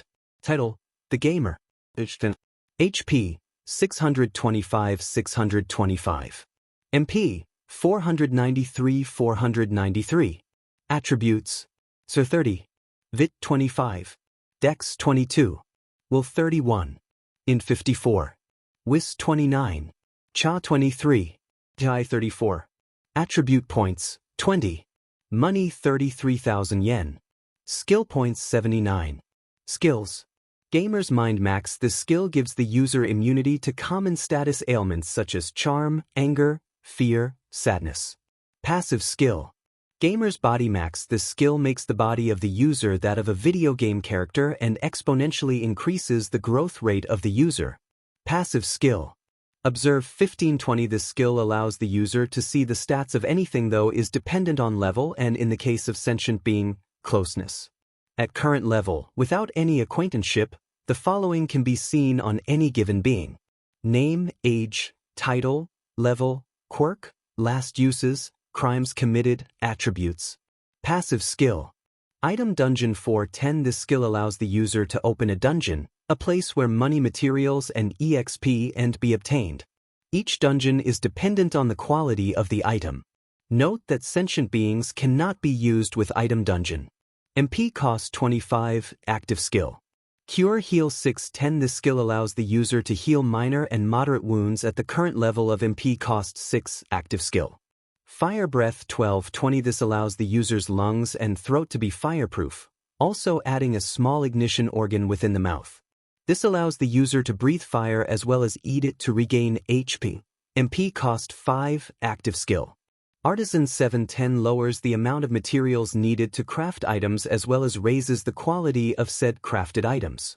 This skill also increases material drops within item dungeons by 3x. Passive skill. Economy 510 increases the chances of randomly receiving a discount when shopping based on the CHA attribute. Currently at 23%. Increased money drops within item dungeons. Passive skill.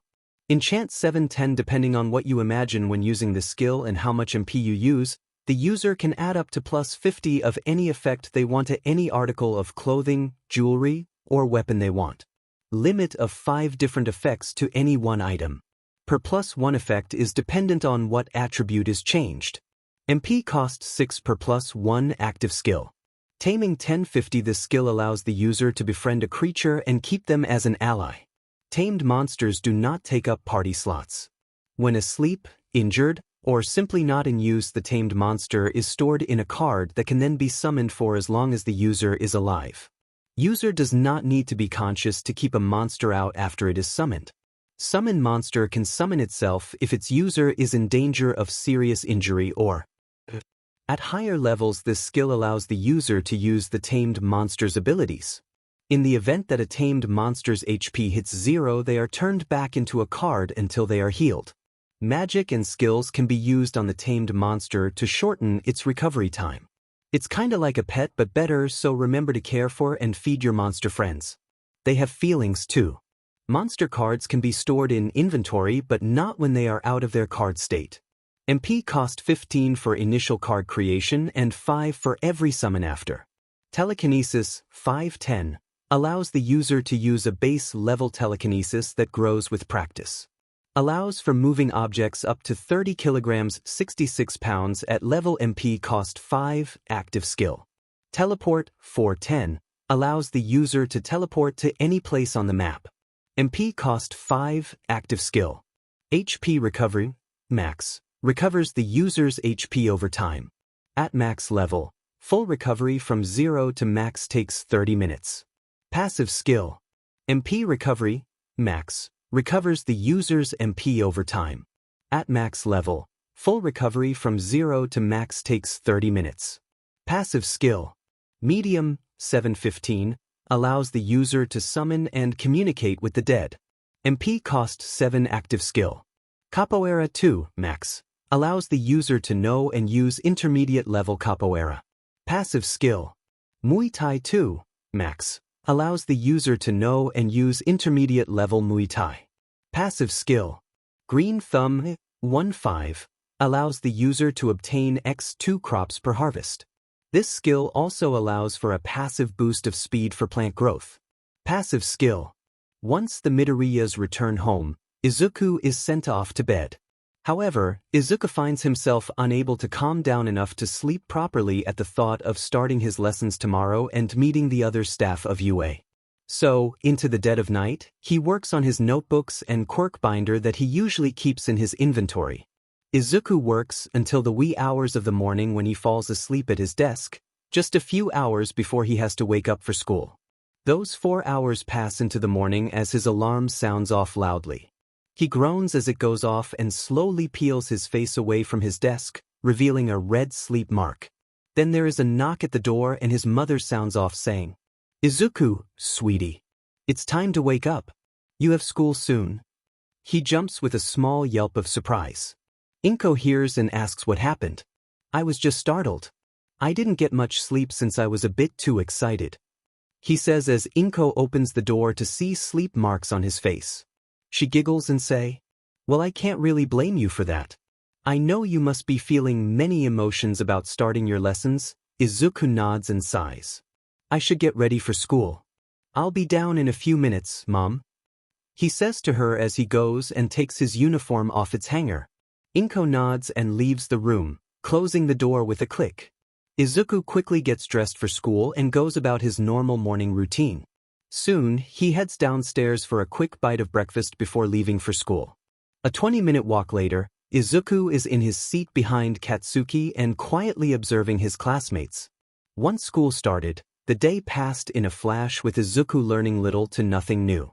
Only the last class of the day proved fruitful in any way as Izuku gained 3 points each to Street, DX, and AGI from gym class. Attributes: Thra 33, Vit 25, Dex 25, Will 31, Int 54, Wis 29, Cha 23, Chai 37. When the day ends, Izuku says his goodbyes to Katsuki and heads for the train station. About 25 minutes of travel time later, Izuku is in front of Nedzu's office door, knocking. "Come in, Izuku. We can chat for a bit while we wait for your mother to get here. I believe she asked for a half day today, so she should be leaving by now," Nedzu says as Izuku sits down. "Tea," Nedzu offers. Izuku nods and takes the cup of tea. 30 minutes pass by fast as the two talk and soon Inko walks through the door. Izuku hugs his mother and she kisses his head as Nedzu hops down from his desk. "Well then, shall we introduce you two to the rest of my staff?" Nedzu suggests as Izuku bounces on the ball of his feet in excitement. The trio walks down the hall to the faculty office where they find Aizawa and several teachers doing their after-school work, grading papers and such.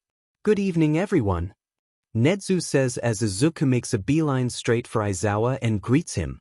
"Hello, sensei. How was your day?" The child greets him excitedly. Aizawa smiles into his capture weapon. "Figured. It's been okay. How was school?"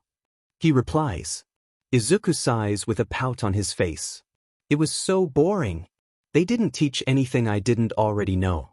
I got to see Kaken though, and I got 3 attribute points in strength, dexterity, and agility each from gym class." Izuku explains with a pout, then a pleased smile on his face. "I see. Yeah, that does kinda SCK. I wonder if it'd be better for you in the long run to just study under Nezu instead of going to school. Maybe bring it up to your mom before she leaves. Aizawa replies. Izuku thinks for a moment and nods. That would probably be for the best. I'll talk to her about it later, he says, then hurries back over to his mother just as Nezu calls for everyone's attention. Attention, please. I have some people to introduce you to. These are the Midoriyas, and Izuku here has recently become my personal student. Please treat them well as you will be seeing them around the campus frequently. Nezu announces as the staff minus Aizawa look varying degrees of shocked and horrified.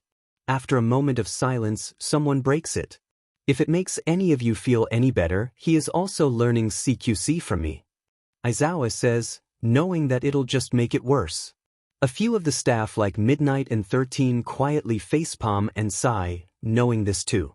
Most simply groan and faceplant on the desks in front of them. Mike is frighteningly quiet. For a moment. So he isn't a small green bean? He finally says. Inko is the first to laugh, and when she is done she says. He is. The only difference is that he knows it and uses it well. After that Nezu and Aizawa laugh too. Well, more like cackle and chuckle respectively. Present Mike laughs wholeheartedly at the fact that she even knew what he meant. I see you are cultured, ma'am, he says with a fancy accent. Inko laughs again. Well, I learned through my husband.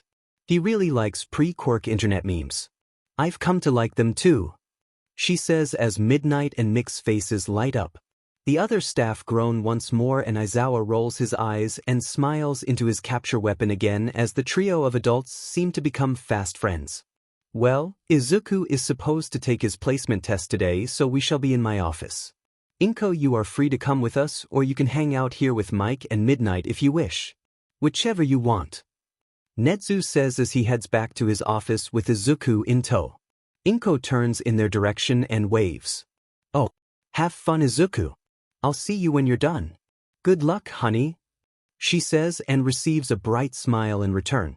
You have fun too, ma'am. I love you. Don't get into too much trouble, he says to her with a joking laugh. She laughs in return and nods as she turns back to her conversation companions. Izuku then followed Nezu back to his office and began on his tests. About 2 hours passed before Izuku was done with the test, and once he was done, Nezu immediately took the papers and started grading, telling him to wait with his mom. Izuku scurried off back to the faculty office, eagerly awaiting his results. Another 30 minutes passed before Nezu came back with the results of the test. In that time, Izuku hung out with his mom, Aizawa, Mike and Midnight. Mike and Midnight soon became attached to the mother-son duo and quickly became close with the small family. Finally, Nezu walks through the open door with a smile and the graded papers in hand. Mrs. Inko. Izuku. I am happy to announce that Izuku placed rather high on this test. He scored in the same bracket as an above-average second-year college student. His overall score is 93%, which is only made more amazing by the fact that he isn't even half the age of an average participant of this test. Nezu informs the mother-son duo as they beam happily. Surrounding them, Mike, Aizawa, and Midnight look on with fond smiles. Then Izuku suddenly remembers something from earlier and brings it up to his mom. Mama, I almost forgot to ask, do you think I could switch to online school or test out? I'm not learning anything new at that school, and they haven't made any effort to give me harder work when I asked before. Plus, I only have Kaken as a real friend, so there isn't even that to keep me there. I see him all the time since they live down the street.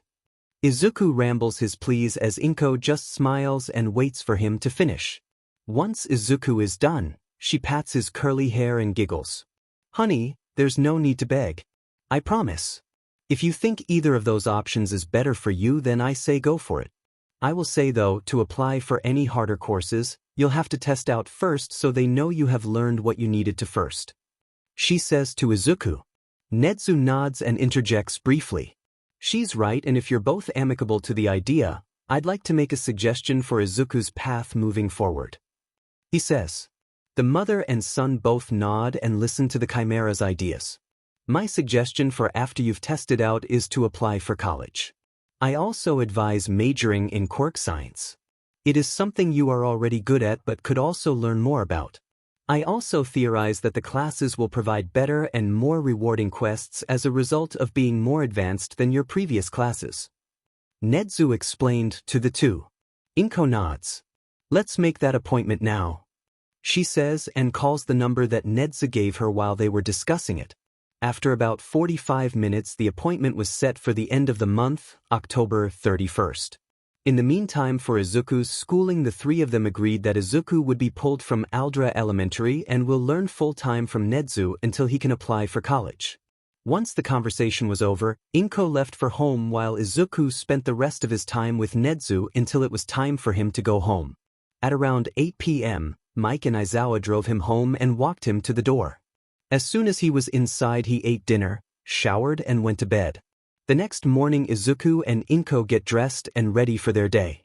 They eat breakfast and head out to Aldra. Once there, they ask to see the principal, who tells the secretary to send them in.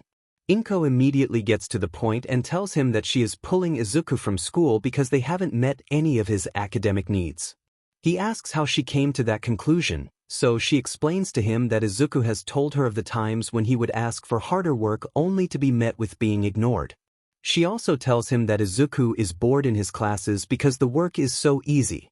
Inko even goes as far as retelling some of the events of recent times, including how he came to be taking lessons from Nezu. As soon as Aldra's principal hears that, he assumes she is lying and says so to her face. Now, because she knows she isn't lying, she just smiles and taps a contact in her phone as she puts the call on speaker, waiting for them to answer. Soon from the other end comes the distinct voice of UA's principal. Inko, good morning. How did everything go with pulling Izuku from that school? He greets cheerfully to the utter surprise of the other, now pale, principal across from Inko. Hello, Nezu. Good morning to you too. I'm calling because Izuku's principal is being difficult with the topic of his withdrawal. He even thought I was lying about you taking the reins of Izuku's education. Inko explains with a furrow of her brows. It's true, sensei. He called Mama a liar. Izuku pipes in with an angry pout on his face. Aldra's principal seems to realize right then the situation he put himself in and quietly takes out the proper paperwork with a defeated look on his face. The mother and son say their goodbyes to Nezu and hang up. That it only takes a few minutes to fill out the papers after that, and once that is done, the mother/son duo leave the elementary school and head for UA to drop off Izuku for his lessons. As Izuku gets out of the car, he waves at his mom and passes through the gate with his key card. On his way to Nezu's office, he passes Aizawa's classroom and waves at him. Since his students aren't paying attention to him, he grins and waves back. Izuku makes it to Nezu's office soon after and they begin their lessons. In reality, they are just having a grand old time talking about 4 different but equally interconnected things. These topics being psychology, quirk science, sociology, hero society. The two of them went through so much tea in that span of time that the small trash can next to Nezu's desk was almost a quarter full of used tea leaves. The two of them talked for hours at a time, only taking breaks for lunch and bathroom. They got so into their discussions that when Aizawa came to get Izuku for his own lessons, he overheard the two talking about theories they both have regarding Izuku's quirk and its potential. Soon they notice the time and Nezu dismisses Izuku from their lessons. Soon after, Aizawa leads Izuku to a different training room than before. This one was all matte flooring and filled with sensory objects. He explains to Izuku that this particular gym is for meditation and anxiety prevention de-escalation. He then begins their lesson with a lecture on vigilantism and safety rules. After that was settled, Aizawa starts Izuku on meditation first as a way to center his focus, so he sits down with his legs crossed, back straight, and muscles as relaxed as they can be. Izuku seems to understand and copies his position. When he does that, Aizawa gives a brief explanation on meditation. Meditation can be different for everyone, so if what I suggest doesn't seem to work for you, then tell me. We can try other things, but let's start with this method. Relax your body and slowly breathe in and out. Once you have a rhythm to your breathing, focus on feeling. Focus on anything but your thoughts. You can start by focusing on your breathing. If your attention is caught by another sense like smell or sound, go ahead and let your focus shift to that other thing. After a bit it might feel like your senses are sharper, that is how you know it's working. For me it's my hearing that seems to get sharper, however it can be different for everyone. For now let's begin and see where this session takes us. He says from his position on the floor. Izuku nods and begins to follow his instructions. Izuku does as he is instructed and finds a rhythm to his breathing first. Within a few moments he finds it and focuses on that rhythm. Seconds later his senses pick up a pleasant but faint scent of tea and sage, to which his focus shifts to immediately. A moment later, he can hear the white noise of the AC going. Soon he is completely relaxed and kinda sleepy. That only lasts a second though before he gets a notice from his quirk. Notice. Maximum MP has increased by new maximum MP is Izuku startles out of his relaxed state at the sudden sound of his quirk. Aiza notices Izuku has stopped and turns to him, only to see that he's reading the notice over again. What's wrong? Did something happen? He asks Izuku. The boy nods and shows him the notice. Aizawa doesn't seem surprised and says this. I had my suspicions that something like this might happen, so let's continue. He tells Izuku, to which he nods and gets back into position, and they stay like that for another 2.5 hours before a timer goes off to tell them to stop their lesson for the day. The scale of time per MP gained is something along these lines. 1 minute, plus 5 MP. 5 minutes, plus 25 MP. 10 minutes, plus 50 MP. 15 minutes, plus 75 MP. 20 minutes, plus 100 MP. 25 minutes, plus 125 MP. 30 minutes, plus 150 MP. Notice, maximum MP has increased by new maximum MP is with the lesson over. Izuku gathers his things together and they both hop into Aizawa's car to drop off Izuku at home for some much-deserved food and rest. About 1 hour after he gets home, Izuku is fed and bathed before he heads to bed for a restful sleep. Status screen. Name, Midoriya Izuku. Level, 15. EXP, 3,904,000. Title, The Gamer. HP, 675. MP, 1365. Attributes, 35. Vit, 27. Dex, 28. Will, 34. Int, 54. Wis, 35. Cha, 25. BGMI, 39. Attribute points, 0. Money, 33,000 yen. Skill points, 64. Skills. Gamer's Mind, Max. This skill gives the user immunity to common status ailments such as charm, anger, fear, sadness. Passive skill. Gamer's Body, Max. This skill makes the body of the user that of a video game character and exponentially increases the growth rate of the user. Passive skill. Observe, 1520. This skill allows the user to see the stats of anything though is dependent on level and in the case of sentient being, closeness. At current level, without any acquaintanceship, the following can be seen on any given being. Name, age, title, level, quirk, last uses, crimes committed, attributes. Passive skill. Item Dungeon, 510. This skill allows the user to open a dungeon, a place where money, materials, and EXP and be obtained. Each dungeon is dependent on the quality of the item. Note that sentient beings cannot be used with Item Dungeon. MP costs 25, active skill. Cure Heal, 610. This skill allows the user to heal minor and moderate wounds at the current level of MP cost 4, active skill. Fire Breath, 1220. This allows the user's lungs and throat to be fireproof, also adding a small ignition. Organ Within the Mouth. This allows the user to breathe fire as well as eat it to regain HP. MP cost 5, active skill. Artisan Max. Lowers the amount of materials needed to craft items as well as raises the quality of said crafted items. This skill also increases material drops within item dungeons by 3x. Passive skill. Economy, Max. Increases the chances of randomly receiving a discount when shopping based on the CHA attribute. Currently at 23%. Increased money drops within item dungeons. Passive skill. Enchant, 710. Depending on what you imagine when using this skill and how much MP you use, the user can add up to plus 50 of any effect they want to any article of clothing, jewelry, or weapon they want. Limit of 5 different effects to any one item. Per +1 effect is dependent on what attribute is changed. MP cost 6 per +1 active skill. Taming 1050.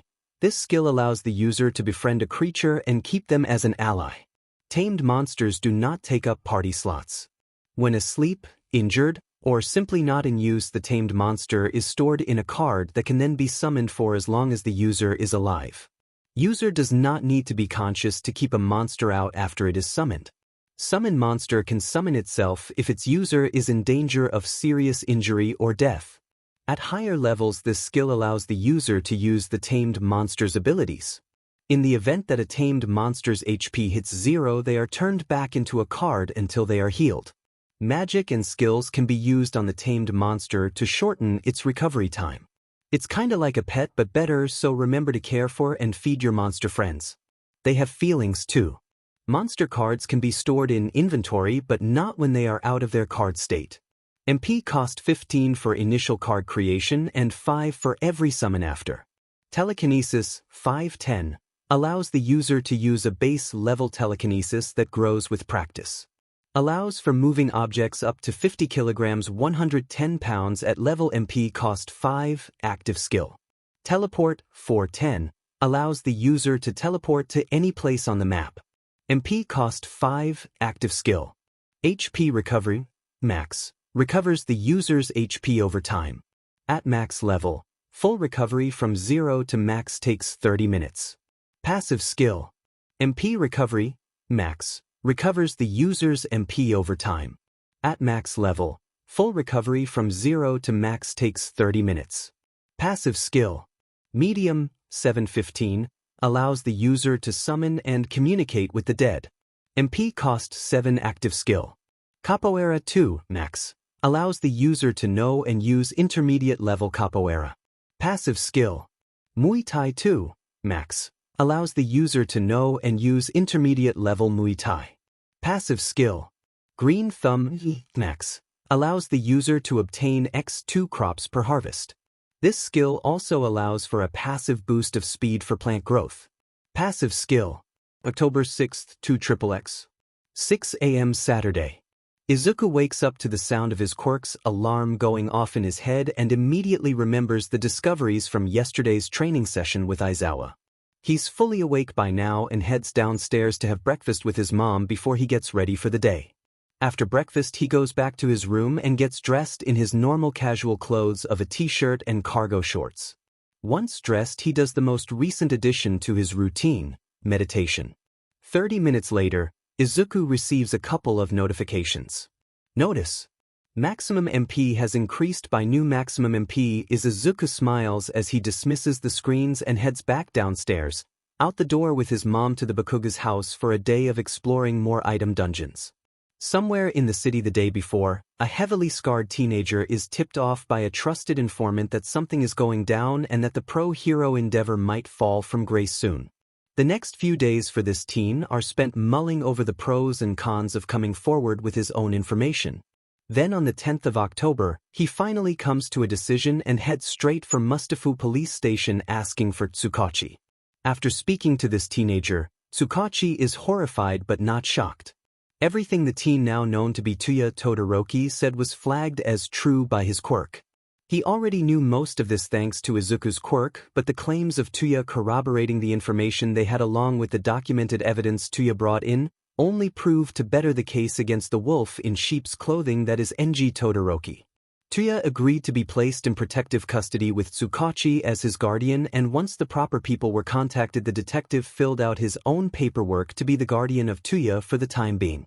The 15th of October comes around and Tuya has been settling in with Tsukachi as well as can be expected.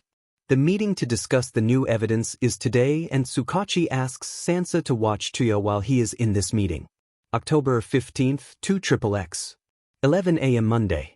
Tsukachi arrives at the meeting and watches as the members file in one by one. The last to arrive is President Nakai as she begins the meeting. Thank you everyone for coming and welcome.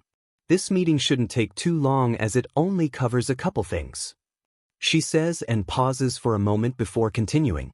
About 5 days ago, Tuya Todoroki came forward with more evidence against his father. He is currently in protective custody with Tsukachi. We have confirmed his identity as well as the information he brought with him. While we're on the topic, how is Tuya doing? He has been doing better than when he came to us. He seems to be receptive to clear and honest communication. Tsukachi says with a soft smile as the others nod in understanding. That is good to hear. I'm glad he seems to be settling well. Now on to a related topic. It has been brought to my attention that Izuku wants to meet Tuya. I think it could only bring good things, but I wanted to get everyone's thoughts and opinions first. Does anyone see any problems or have any concerns? President Nakai says.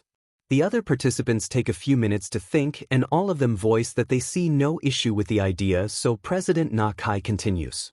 I see. Thank you everyone for giving it proper thought and coming to an agreement. Tsukachi, I trust one can leave the arrangements to you seeing as you are a mutual party between the two. A word of advice, I think if Tuya learns what Izuku has done he will be more than willing to meet him. Tsukachi smiles at the president's statement and nods. Well, that should be all. Does anyone have anything of note to add? The president asks. Netsu decides to speak up. As some but not all of you know, I have taken Izuku as my personal student. He is also doing age-appropriate physical training under one of my staff, Eraserhead, for those that know of him. Around the room, some of the other members can be seen with shocked expressions while some just nod. With that the meeting ends and everyone returns to their regular schedule. On the way back to his apartment, Tsukachi calls Inko and informs her of the conclusion everyone agreed to. That's wonderful. Do you think Tuya would agree? Izuku has been excited to meet him, but we don't want to make him feel like he has to. If he does agree, what date would work for you two? Inko says. Tsukachi ponders a second before giving her an answer. If it's okay, I think this Saturday will work. I'm almost home, so I'll talk to Tuya when I get there. Hopefully I'll see you two Saturday. Until then, bye and tell Izuku I said hi. Alright, that should work. Absolutely, I'll make sure he gets the message. See you soon. She replies and hangs up with a click. Tsukachi smiles and continues on his way home. I'm home. He greets as Tuya comes out of the guest room he's been staying in. The teen sees Tsukachi and nods his own greeting. I have news to share with you. I think you'll like it, but I'll leave you to decide that. Tsukachi says to Tuya. Sansa takes that as his cue to leave. See you at work now. The cat-headed officer says as he waves to the two on his way out the door. So what's this news you think I'll like? Tuya asks. Tsukachi smiles and gestures for him to sit on the couch. Tuya does and Tsukachi tells him the news. As you know, the meeting I just came from was to brief everyone on the progress of the case and discuss one other thing as well. The other topic of discussion was whether or not it was a good idea to allow you to meet a certain someone. We all came to the conclusion that the two of you meeting could only benefit everyone involved, so I was tasked with first asking you if you want to meet this person as well as making any arrangements if you did agree. The person that wants to meet you is actually the person that brought everything Endeavor has done to our attention. What do you think? So you mean to tell me that the person who got the commission to investigate my donor wants to meet me? Don't they have more important things to do than meet some teenager? The teen asks. Tsukachi chuckles as the scarred teen takes a moment to think before responding. I'd like to know a bit about this person before I decide if I want to meet them. He says once his thoughts were collected. Of course, I can't tell you everything because it would take a while, but I can tell you the basics. The person in question is called Midoriya Izuku and he is 10 years old. It was actually a passive part of his quirk that allowed him to see the wrongdoings of your father. Instead of hiding it though, he did the right thing and reported everything he saw to the closest commission branch. Tsukachi told the scarred teen. As far-fetched as it sounded, Tuya could tell a lie from a mile away at this point and soon came to his decision. I'd like to meet him. I'd like to meet the person that triggered all of this with just one honest action. The teen says and Tsukachi nods in response. Gotcha. I'll text Inko. Izuku's been excited to meet you but didn't want to overwhelm you while you're trying to adjust to not being on the streets anymore. Tsukachi replies and sends Inko a quick text of confirmation. We had agreed on Saturday if you decided you wanted to meet him. Is that okay? Tsukachi continues. Tuya nods and smiles as much as his staples will allow. While Tuya and Tsukachi were having their chat, Izuku was at UA with Nedzu. That morning, Nedzu suggests that they explore the skill grimoire for a bit. Izuku opens his menu and taps on the right tab, opening a screen with 3 tabs at the top. The tab that shows first is one labeled Basic that lists a number of basic skills. As Izuku scrolls through, he and Nedzu each see things that catch their eyes. Izuku gets curious about the other 2 tabs and clicks on the one labeled Advanced, only to see that a majority of them are locked. He clicks on one and a list of requirements pulls up. Oh, yeah. That does make more sense than just being able to buy whatever skill you want just because you might have the skill points for it. Izuku says, and Nedzu nods beside him. Izuku switches back to the Basic tab and clicks on the skills that interest him to see what all they entail. Craftsman, 5 SP passive. Allows the user to gain more EXP when crafting items by X2. Disable, ineffective. Allows the user to disable the ability of any number of targets for a chosen amount of time, be it a skill, magic, or quirk. MP cost at LV 1 to 10 MP. MP cost at LV 10 to 1 MP. Magic Bullet, effective. Allows the user to create and control up to 10 tiny but very concentrated bullets of pure magic. MP cost at LV 1 to 10 MP. MP cost at LV 10 to 1 MP. He gets all 3 skills and goes back to the Advanced tab for a moment to look at one that wasn't locked and caught his interest. 25 SP. 39 SP remaining. Restraint, 20 SP active. Allows the user to temporarily cut off the skills, magic, and physical movement of a number of targets. Works by imagining the target or targets in the user's mind. MP cost at LV 1 to 50 MP. MP cost at LV 10 to 5 MP. He looks to Nedzu, who just gestures for him to continue, so Izuku buys the skill. 20 SP. 19 SP remaining. Izuku opens his inventory to see the 3 skill books for the active skills he bought. He gets comfortable in a corner of the room and takes the time to read the books manually since they add an additional level when that is done. He starts with Disable. It takes about 20 minutes to read the whole thing. Notice. The skill Disable has been acquired. Disable has risen to level the next book takes less than that at 15 minutes total. The skill Magic Bullet has been acquired. Magic Bullet has risen to level the last and only advanced skill book takes 30 minutes. The skill Restraint has been acquired. Restraint has risen to level, well, now that that's done, why don't we go meet Aizawa at ground beta? We've been planning for the 3 of us to explore that item dungeon skill of yours for a while. Nedzu says with a clap of his paws. Izuku nods and closes the screens before following the principal to the training grounds. After a quick stroll through the school, the duo has arrived at their destination. Aizawa is there to provide backup in the combat department since Nedzu isn't a combat-type hero. Thankfully, it's his free PRD and he is caught up on his grading for the moment. Aizawa greets them and Izuku proceeds to tell him all about his new skills he bought. The teacher listens and congratulates his student with a small, fond smile that is hidden by his capture weapon. Okay, what should we have you use your skill on? Nedzu ponders out loud. Izuku takes a moment to think. Well, that depends on how hard you want the dungeon to be since the quality of the item is one of the factors of how the difficulty is decided. The item itself also changes the theme and enemy type of the dungeon. Izuku explains.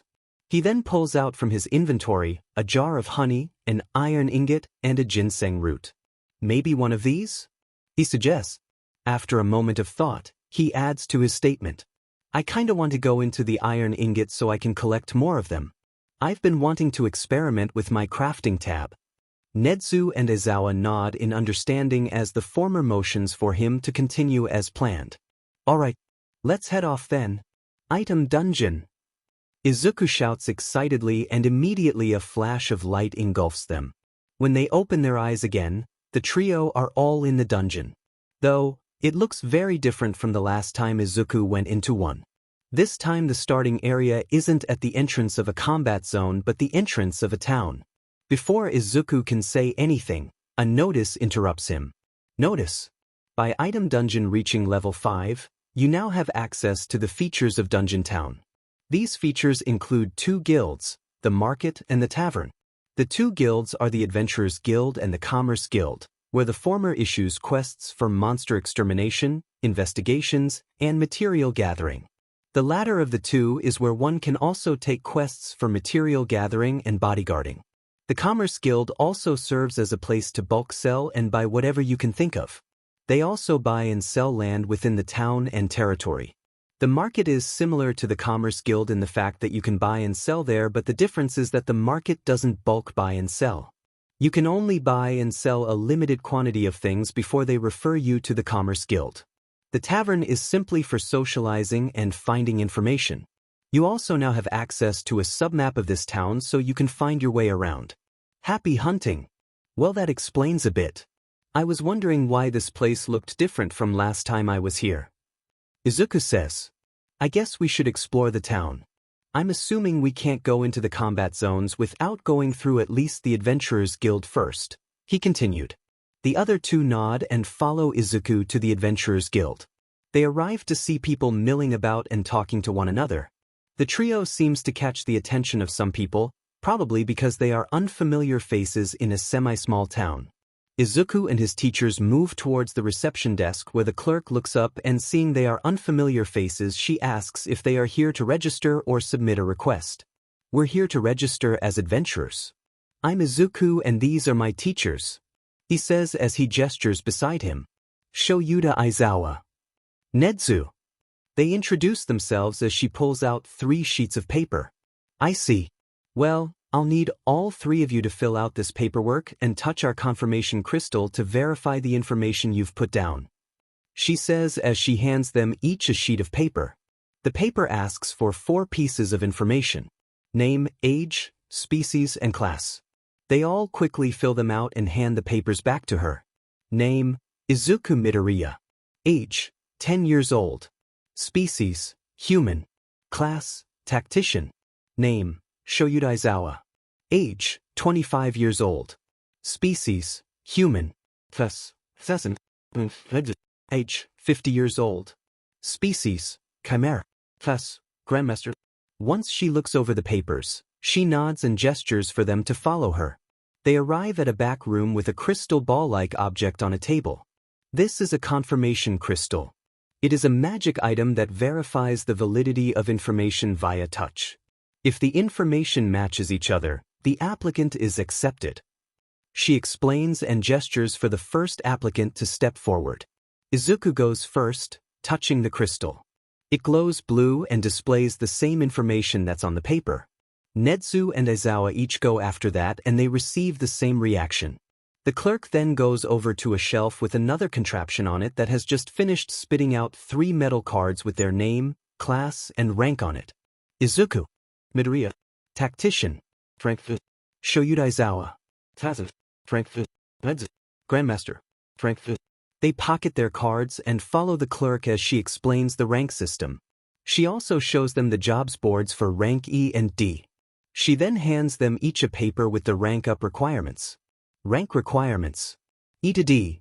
Defeat or capture 50 rank E monsters. D to C.